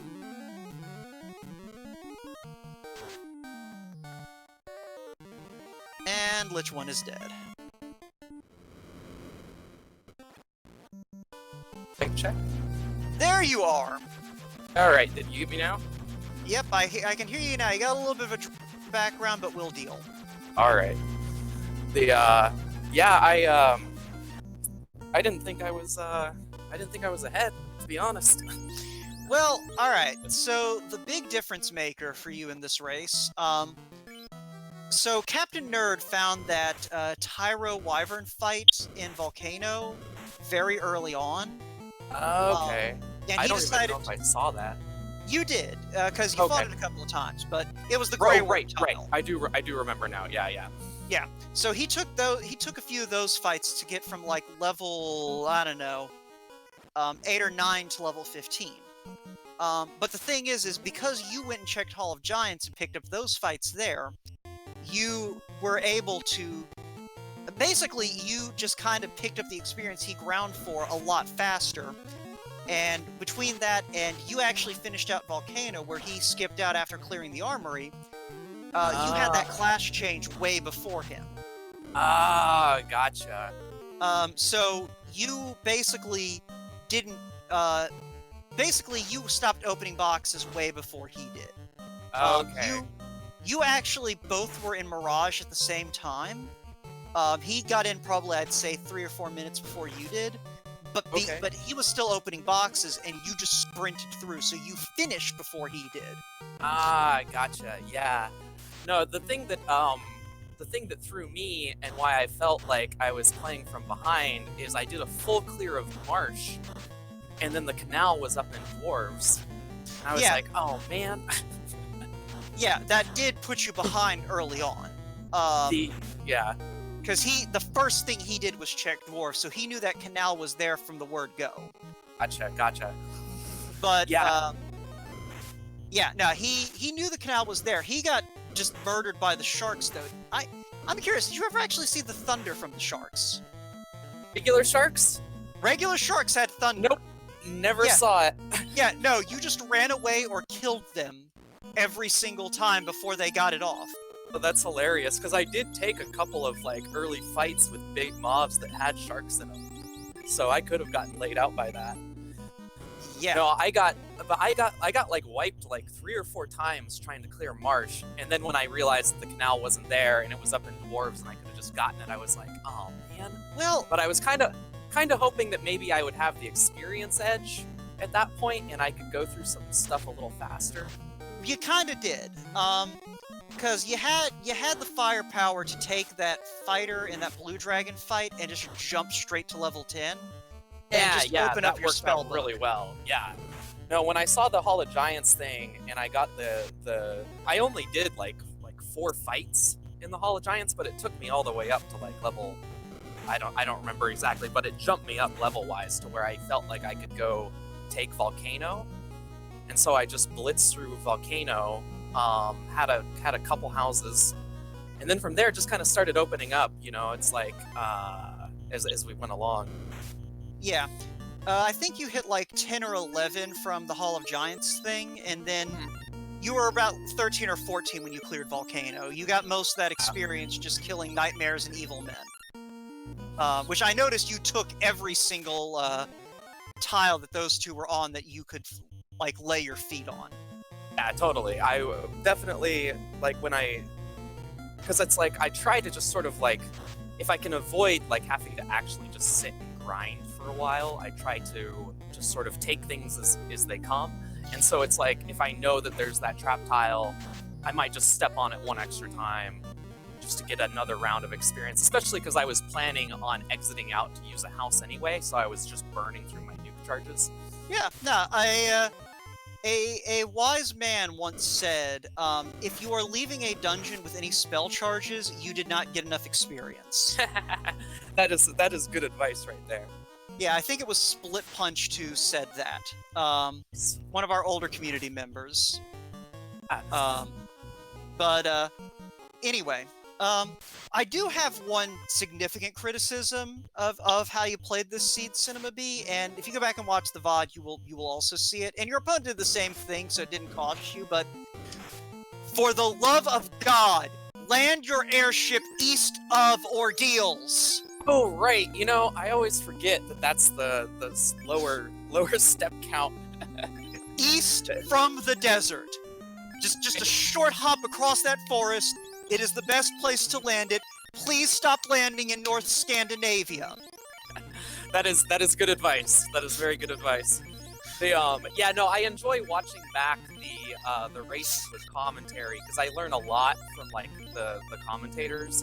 So that's something I always do, is go back and like watch the games and see what, you know, where things split off and stuff. Different decisions people make, because there's a lot of stuff that, like, you know, it's like I might know in the back of my head somewhere, but it's like when I'm like running through a seed, it's like people will say things and I'll be like, oh yeah, I should have done something like that, you know. But it's just, you know, putting all this little stuff together. But yeah, I really felt like I was behind that game the whole time because of that early excursion into Marsh Cave and the fact that I wiped like 4 times. I mean, I did get some good gear. There was a sun sword in the top. Yeah. The main thing that I remember. So it was like, okay, well, I've got a sword for my fighter now, but I ended up having weapons galore. I was like, Massamune was in the armory. Yeah. So we just had plenty of good weapons. I was pretty confident going into Topher at the levels that I did.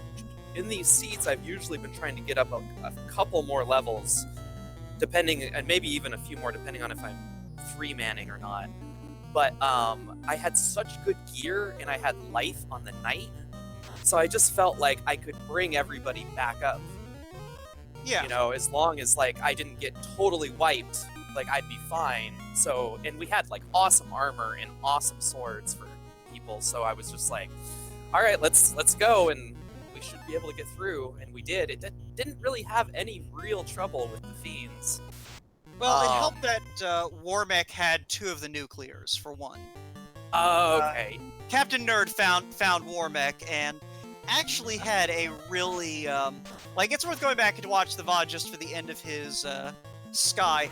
I'm not sure I even want to tell you what happened, because if you're going to go back and watch the VOD... No, I'll go back and watch it. So yeah, leave me in suspense, because that sounds good. Well, then I might kick you out when Captainnerd finishes, then, so you're not spoiled. But that's still a couple of minutes away. He's just now hitting carry 2.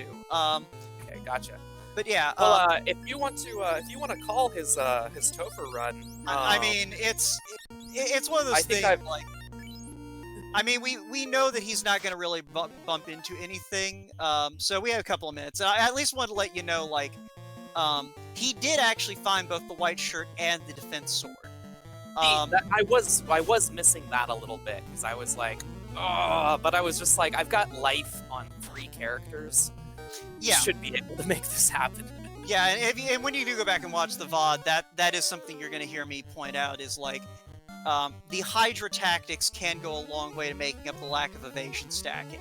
But yeah, what was I going to say? The white shirt was in Mirage 1, and the defense sword was on Sky 2, so you were probably only ever going to see the white shirt if either of them. Right. Yeah, because I was in total go mode when I hit Mirage. Yeah, so, but yeah, that was your only chance of, excuse me, catching that, was, if you decided, I'll pop open a few chests in, Mirage. I just took the, those 4 on Sky that are, like, barely out of the way. Yeah, the greed chests. Greed chests, yeah. I was just like, but they're only a few steps, I might as well just take it here. Nah, it's one of those things. Unless you have absolutely everything you would want for Temple of Fiends Revisited, like those 4 chests, the 2 chests in Sea Shrine, and the 3 chests on Sharknado Floor. See, Yeah, those were the only ones I took in C too, because I was yeah. Now that is generally considered to be just a general, like, you know, if it lands here, you're good. If it didn't land there, you're not losing that much time opening these boxes, and you know, it's a low risk play that has a very high upside if the dice fall right. Totally. Yeah, Captain Nerd pretty much doing the same thing you did. You just buff up that fighter with the Maza and let him carve the fiends up. Tia, yeah, really, Tia 1 is probably the most dangerous fight that we saw in this entire seed, and that's just because she had so much health. It took a while to grind through Kraken 1 and Tia 1, if I recall correctly. But the Kraken didn't really hit too hard. Did you not pick up Brack? I did pick up Brack on my Black Wizard, but I was just going straight damage on Kraken. Yeah, that's fair. I was just trying to figure out if you'd had the Brack for dealing with Kraken, but yeah, because I had the Masa, and so I just ended up throwing out Fast and Tempers into Black Mage instead of trying to hit with the Brack, because I only picked it up on the Black Mage. I didn't have it on the Mage too. So. Yeah, Captain Nerd, speaking of Brack and Bane, was attempting Brack and Bane strats on Kraken 2. The only problem with that is Kraken 2 has a bit more magic defense than Kraken 1, so it's not quite gonna land as effectively. I guess it's a good use of your spell shots, though, if you don't have anything better to be doing with that Black Mage. That's true, yeah. But yeah. So, tell us a little bit about that beefy chaos that we're about to see after Captain Nerd gets through. The chaos didn't throw out anything gnarly attack-wise, but it took a bunch of hits. Yeah, we did the math. We're pretty sure that if it wasn't max HP chaos, it was close to it. It was close, yeah, because it seemed like I hit it for a lot of damage, and I hit it with a bunch of nukes.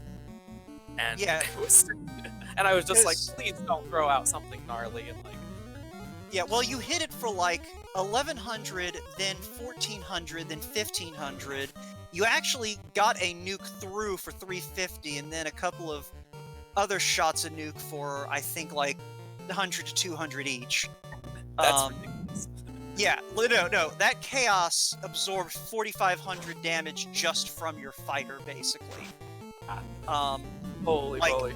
Yeah, after your third swing of the Maza, like, everyone realized, yeah, literally all he has to do is hit Chaos again and he's going to go down, because Chaos can't have more than 4,600 HP with these flags.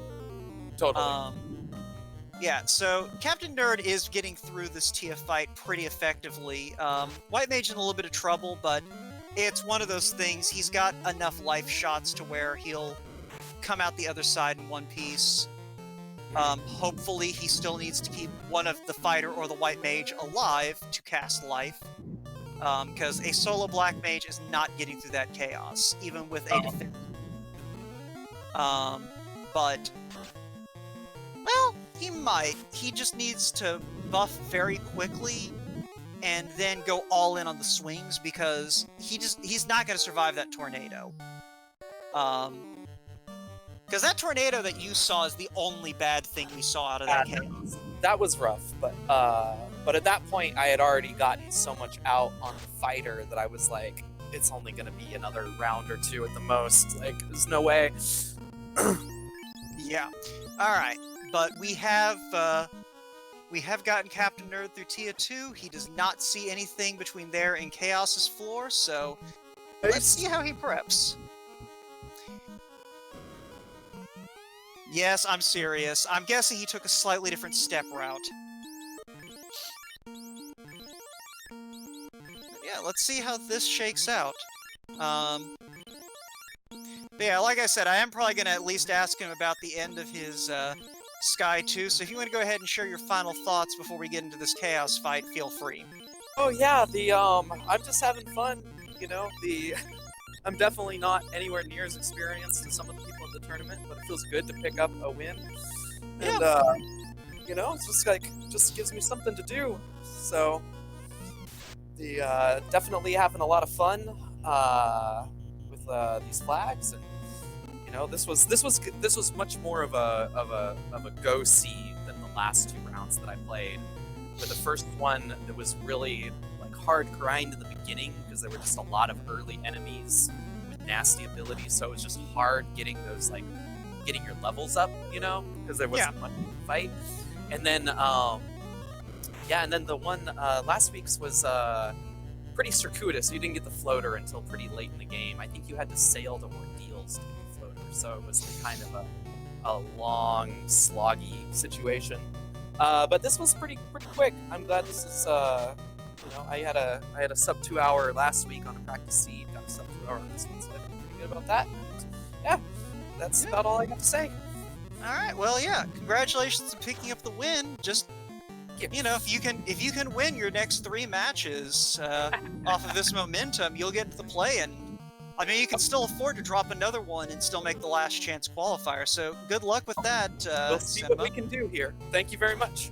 All right. Well, thanks for the commentary. Thanks to whoever was doing the tracking as well. And yeah, have a good one. Will do.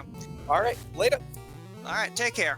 All right. So Captain Nerd gets into this fight with a little less firepower for his fighter than Cinema Bee did. Really, the big thing is I don't. Oh, Chaos Head Nuke. That's not great, because I don't think Captain Nerd actually went to Lefane and got in to get that power bonk.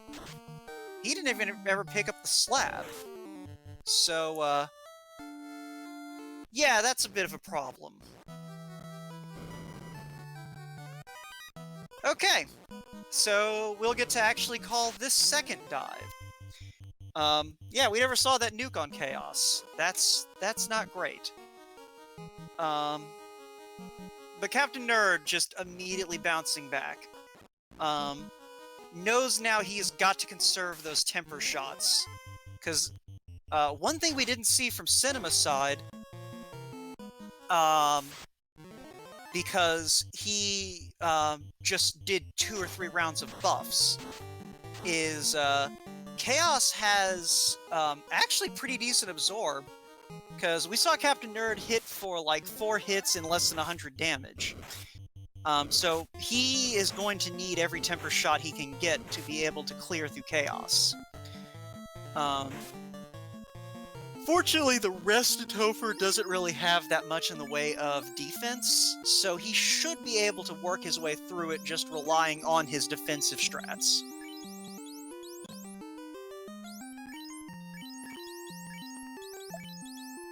Yeah, I believe we are the only thing on the docket here on Randomania 2, so as long as our restreamer is good with continuing, we'll stick with this for a little while, see if Captain Nerd can get through it on this dive.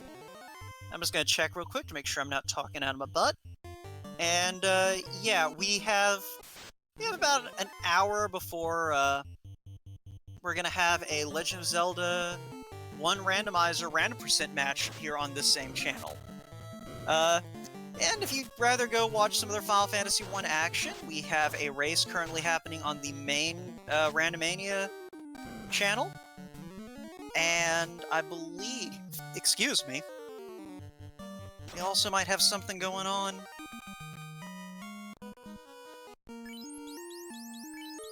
Yeah, we also have a race going on in Speed Gaming 5, so, you know, if you're tired of hearing my voice, you got a couple of options there, or you can stick around and show some love to the Legend of Zelda randomizer scene. I believe we also, on Randomania 3, have a race that just started up, so, you know, good change of pace all around.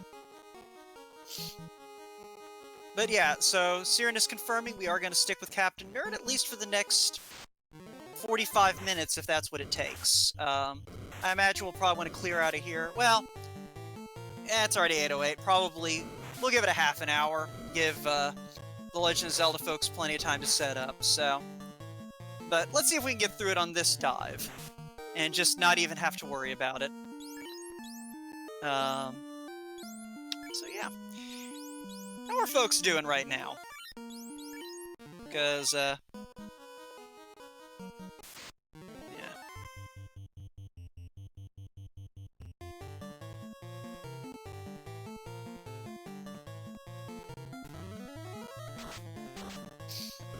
Captain Nerd using some temper charges, or not temper, nuke charge. Well, they are temper charges, yeah. It's one of those things I can understand why he's doing it, because you want to, conserve your healing, but honestly, knowing what he knows about the chaos below, I think he's going to want to be a little more, conservative with these nuke shots. He's got plenty of other spells he could be throwing out to deal with fights that he can't get away from or that he wants the XP for. He does not need to lean on nuke so heavily, especially with a knight with Maza. So hopefully he does realize that and holds on to as many tempers as he can carry, because he's got the life shots. He does not need to worry about, winning these fights fast. He just needs to worry about survival and retaining enough buffing power to be able to just punch through Chaos's defenses with that knight. And, maybe throw out the occasional nuke shot, but, yeah.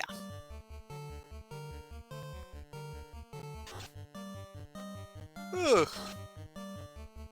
But yeah, here we've got Lich 2. We know he doesn't have anything threatening. Carrie has at least...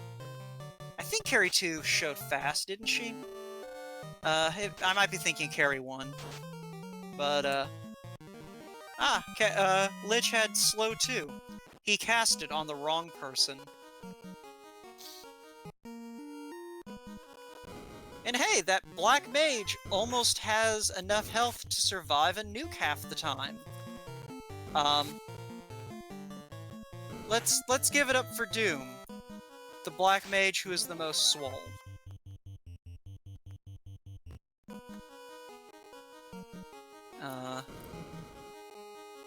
Sorry, it's one of those things we've now seen this 3 times, and honestly, as far as Topher's go, this isn't that bad. And I think Captain Nerd may be leaning into Life 2 to, conserve his healing, now that I'm looking at, which, for that fighter, that's not the worst decision he can make, if I'm being completely honest. Has Heal 3 and Heal 2 on the same character at the same level for some reason. Which that may have just been a mismenu on his part, but yeah, if 2 spells are at the same level and one is stronger than the other, you generally don't need to bother picking them both up. There is no situation where you're going to want the weaker version of a spell. If they're at the same level, that's just... You gain nothing from having the weaker version. I mean, maybe he misread Heal 2 as Cure 2, but Cure 2 and Heal 3 are about the same healing, except one is better for your party. And that's Heal 3. Never take Heal 3 over Cure 2.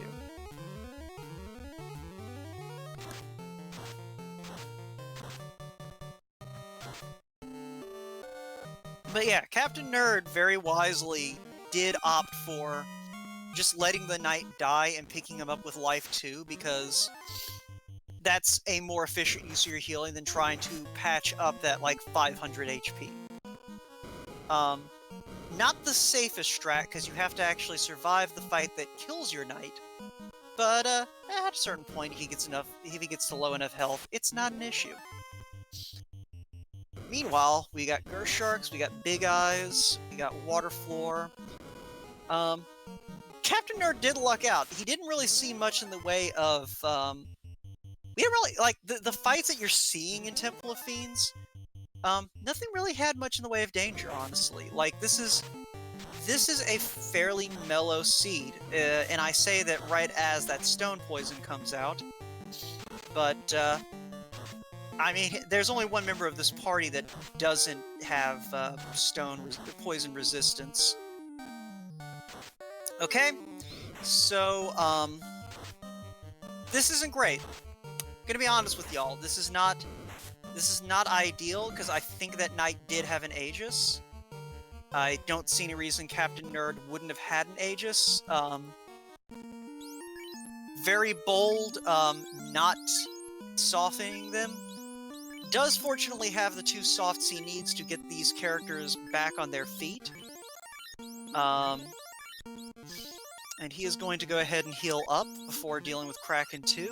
He does know that Kraken isn't quite the gatekeeper he can be, but it's still good that he's gone ahead and done this.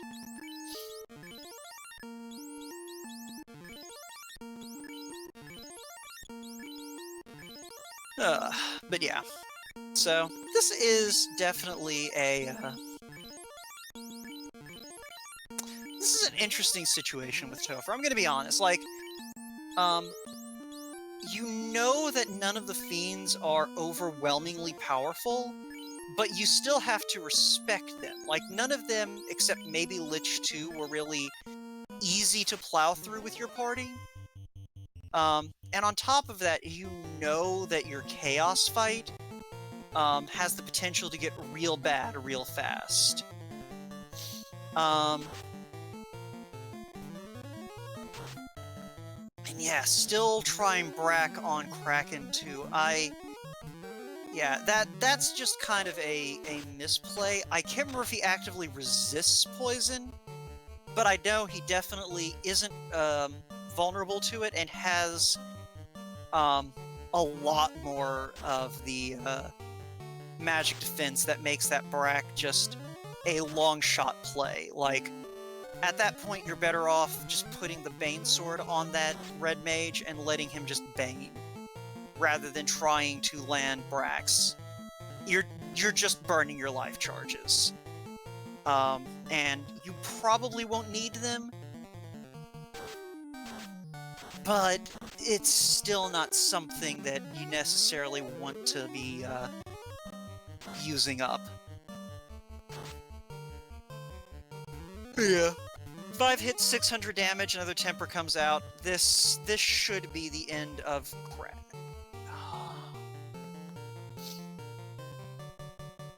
Alright, thank you for looking that up, Cyrnus. Kraken 2 does not resist poison, but he still has the M defense to where, like, that Brack is not the answer. You're better off using some of your other stuff. But, I cannot... Oh! Kraken had Cure 4. That's great. That's fantastic. Let me tell you, that is... I mean, that's good news for Captain Nerd when he gets to Chaos. But really. I mean, I'm assuming that Cyrnus went and looked it up in the Astral Esper Mechanics Guide, which, if you're watching this and you're thinking, man, I'd really like to get into Final Fantasy 1 Randomizer, but WoE talks about all of this crazy stuff that makes no sense. Go to Game FAQs, look up Astral Esper's Mechanics Guide. It basically breaks down everything in the game, including damage and spell formulas, so that you can understand exactly what's going on under the hood and be able to make assessments like, I shouldn't bother with instant death spells against the Fiend refights, except Lich 2, and even then, Quake is the only spell that's going to do anything.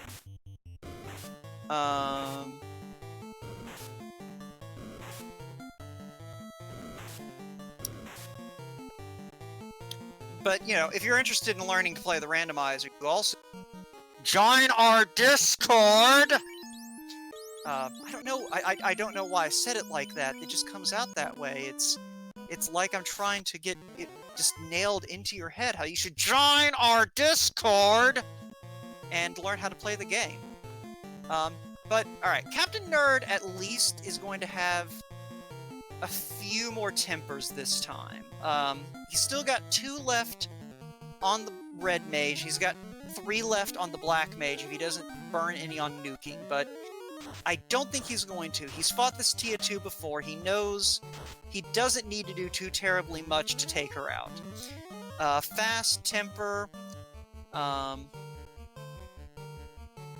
I guess the YOLO Brax aren't the worst thing he can be doing. Just don't spend any of those level 3 charges he doesn't have to. And just count on getting through this fight slow and steady. That's the way he needs to do it at this point. He knows he can play it conservatively. No. Yes, there we go. Yeah, Quad X, that's actually a good spell to try throwing out against the Fiend refights. None of them resist death except Lich, too. So, if it turns out you have a Paper Fiend, a Quad X shot will kill them once they're below 300. So, that's a spell that you can act, an instant death that is worth spamming. Because it will kill them if they're low enough. And I don't know how much Tia 2 had, but she probably was Quad X-able on that last turn if the fighter hadn't killed her. And the heirs with a parting shot 2 steps from chaos, but Captain Nerd gets out of it. He will now be able to heal his party up.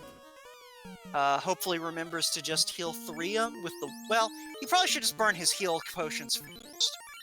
Because the biggest greed monger for the heal potions is Fine.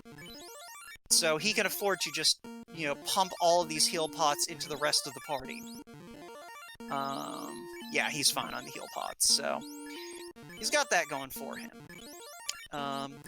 Probably is going to swap the fighter and the white mage if he remembers to move party members around, but he doesn't. That's fine, he's got the defense, he's got the, white shirt, he's got the, fast and the temper. And Chaos immediately uses Tornado, the party survives. Like, that's honestly the best place that he could have broken that Tornado out. Oh, Captain Nerd with a big swing from that from just 1 temper and the fast shot. So he no, temper. No. Okay. Well, he is going to temper the he's going to heal 3 instead of tempering, which not a move I agree with. Especially because, well, I guess it's okay-ish, because he needed to patch the party up. He doesn't really have anything he can do to heal now. Yeah, no, temper. Temper is good. Temper is friend. You want to temper. Okay. So he is going to just go for YOLO strats with that red mage. There's not much else he can do now. I don't hate it. I don't hate it. He is out of tempers, so he is now going to start chipping with the fire 3s. Fortunately, that white shirt did enough to make it so that Chaos is having a hard time hitting the knight.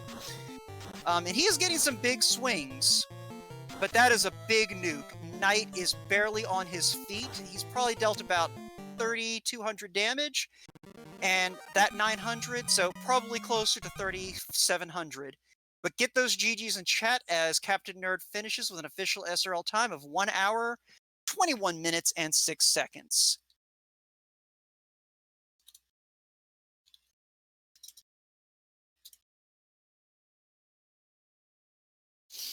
Alright, I see Shinobi in chat. Cinema, you may want to avert your ears, because I am going to ask Captain Nerd about the stuff that you didn't want to hear about.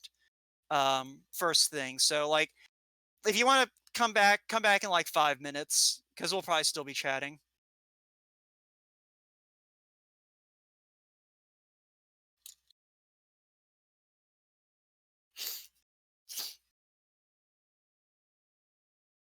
Alright, let me drag him down here. Captain Nerd! GG.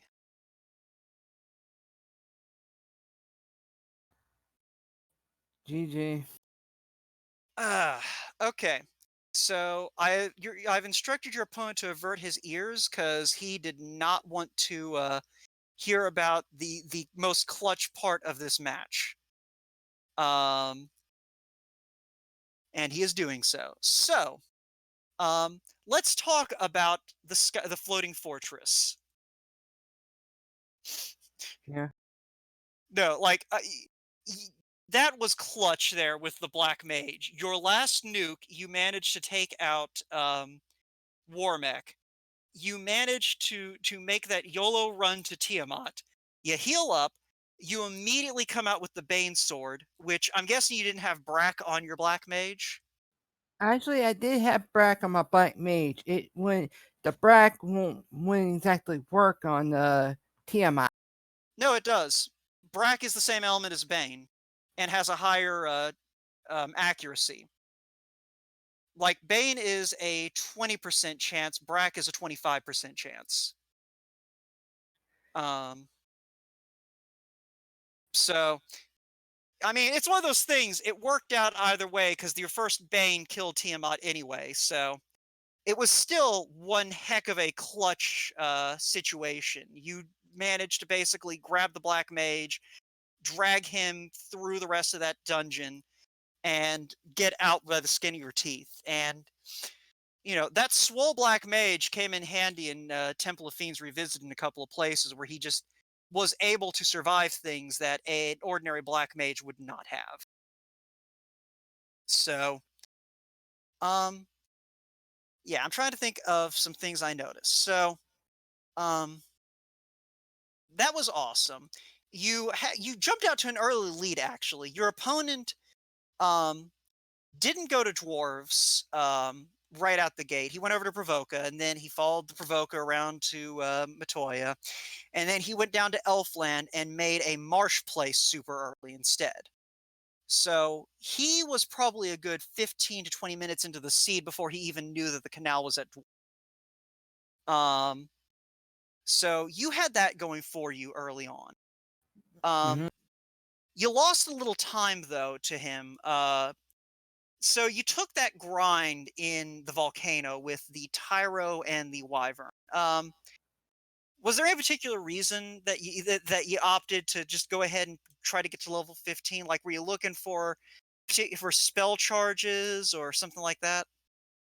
My main target was trying to get a bit more spell charges so I can progress further into the dungeons. This way, I won't have to worry about basically having to grind when I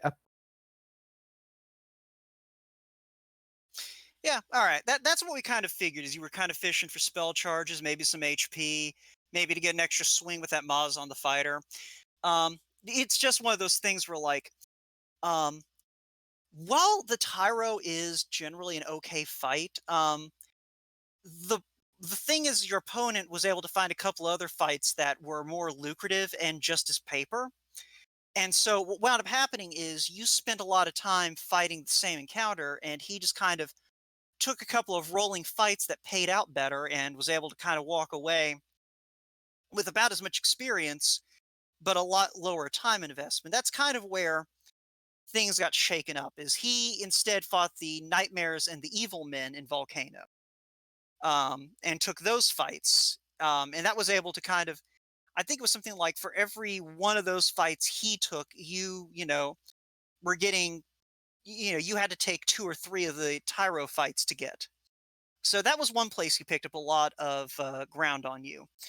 The other thing that helped him pick up ground is he finished Volcano on his first visit. Once he did have that experience, he just went ahead and dove down and got his tail. And so that's kind of where he really pulled ahead, was once he was able to take advantage of having that class change out the gate and just being able to tank through things. You found the loose items way before he did, though, so that helped you out a little bit. So what were you looking for in those chests that you were opening, going through Sky and Sea? Yeah, you opened most of the boxes in Sky and Sea, if I'm not crazy. I was mainly looking for that power bonk, because that would help me out with the TOFR bosses. Yeah. So, yeah, that the problem there was you already had the two loose incentive items for the seed. You found that cube in the dwarf chests, and you found that crown loose in C. So once you found those two, there was no way you were going to find Power Bonk in any of the chests because it's also incentivized. It was actually at Lefane this seed, Ah, and the slab was in the Titan's tunnel, which was also incentive. that explains it. Yeah, and we know this because Shinobi did find the Power Gauntlet at Lefane. So what he did is he had the Power Bonk for all of that. He didn't have trouble with that chaos. Well, okay, he did have trouble because chaos was beefy as all get out. By our calculations, just in the stream, we're pretty sure that that chaos was at max HP. If he wasn't at max HP, he was about as close to max HP as you can get without actually being max HP. Because Shinobi just about landed 4,600, and we know that he did at least 4,500 without killing Chaos. So Chaos was basically max HP. So it's one of those things. The fact that you got wiped by Chaos the first time, and were able to immediately bounce back, um, that was impressive to all of us as well, because that was a lot of mental resilience. It is easy to tilt after, excuse me, clawing your way through a Temple of Fiends like that, and then just running into a beef gate like that Chaos was. So yeah, man, no, my absolute kudos to you on that front. Trying to think of other stuff. No, other than that, like oh, yeah, this is the other thing. And if you go back and watch the VOD, you'll hear me bring this up, but I'm just going to repeat it here to you while you are here, sitting here. Go east from Ordeals. Go to the desert. Go slightly east of that little desert that's right near Ordeals, and land by that forest. Do not land where you landed. That is the farthest possible place you can park that airship to walk to Ordeals. Your opponent did the exact same thing, and it was befuddling to me. Apparently, that's what the old Nintendo Power strategy guide told everyone to do. But, yeah, no, like, ask for someone to take a picture of where to park that airship.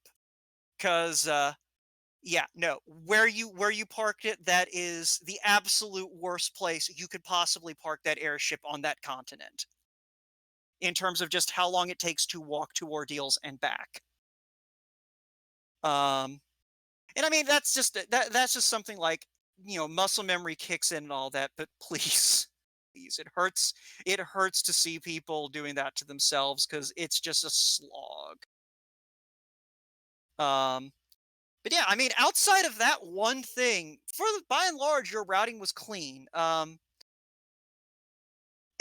you handled, like, with the resources you had, you generally handled your fights pretty well. Um, you probably could have made more use of that defense you found, but I mean, it came late. It's easy to forget you have it, and you did have the white shirt, and you made excellent use of that. So, um, overall, you handle it very well, Captain Nerd. So, you got any more thoughts on this seed, as you head into the 0-3 bracket next week? Honestly, that one was way brutal. How the Crimbot rolled that kind of bad seed is unknown. I mean, it's because I told him to roll it. Welcome to the Woat Special. But I mean, as brutal as it was, you didn't make it look like you were struggling. So, next week is a new week, and honestly, I think that you got as good a shot of anyone as taking home a W next time. So, good luck to you, and I hope that you know, we'll see more of you. But we need to probably go ahead and clear out of here. We got a Legend of Zelda randomizer match on this channel about 30, and they'll probably want some time to get set up. So, thanks again to Randomania for having us, Cyranus for doing the restream, Jat22980 for being our excellent tracker and keeping me honest, Captain Nerd, Cinema B, thanks to y'all for running. Make sure to follow these two folks if y'all haven't already. And if you like what you saw, be sure to come join us on the Discord. There is a lot that you can learn from some of the finest minds in Final Fantasy running, or at least Final Fantasy Randomizer running. None of us are quite, most of us aren't quite up to snuff of learning the full manip route, but that's another story. And if you are watching us here on YouTube, thank you for tuning in. Make sure to like, comment, subscribe, ring that notification bell, and we will see you all next time.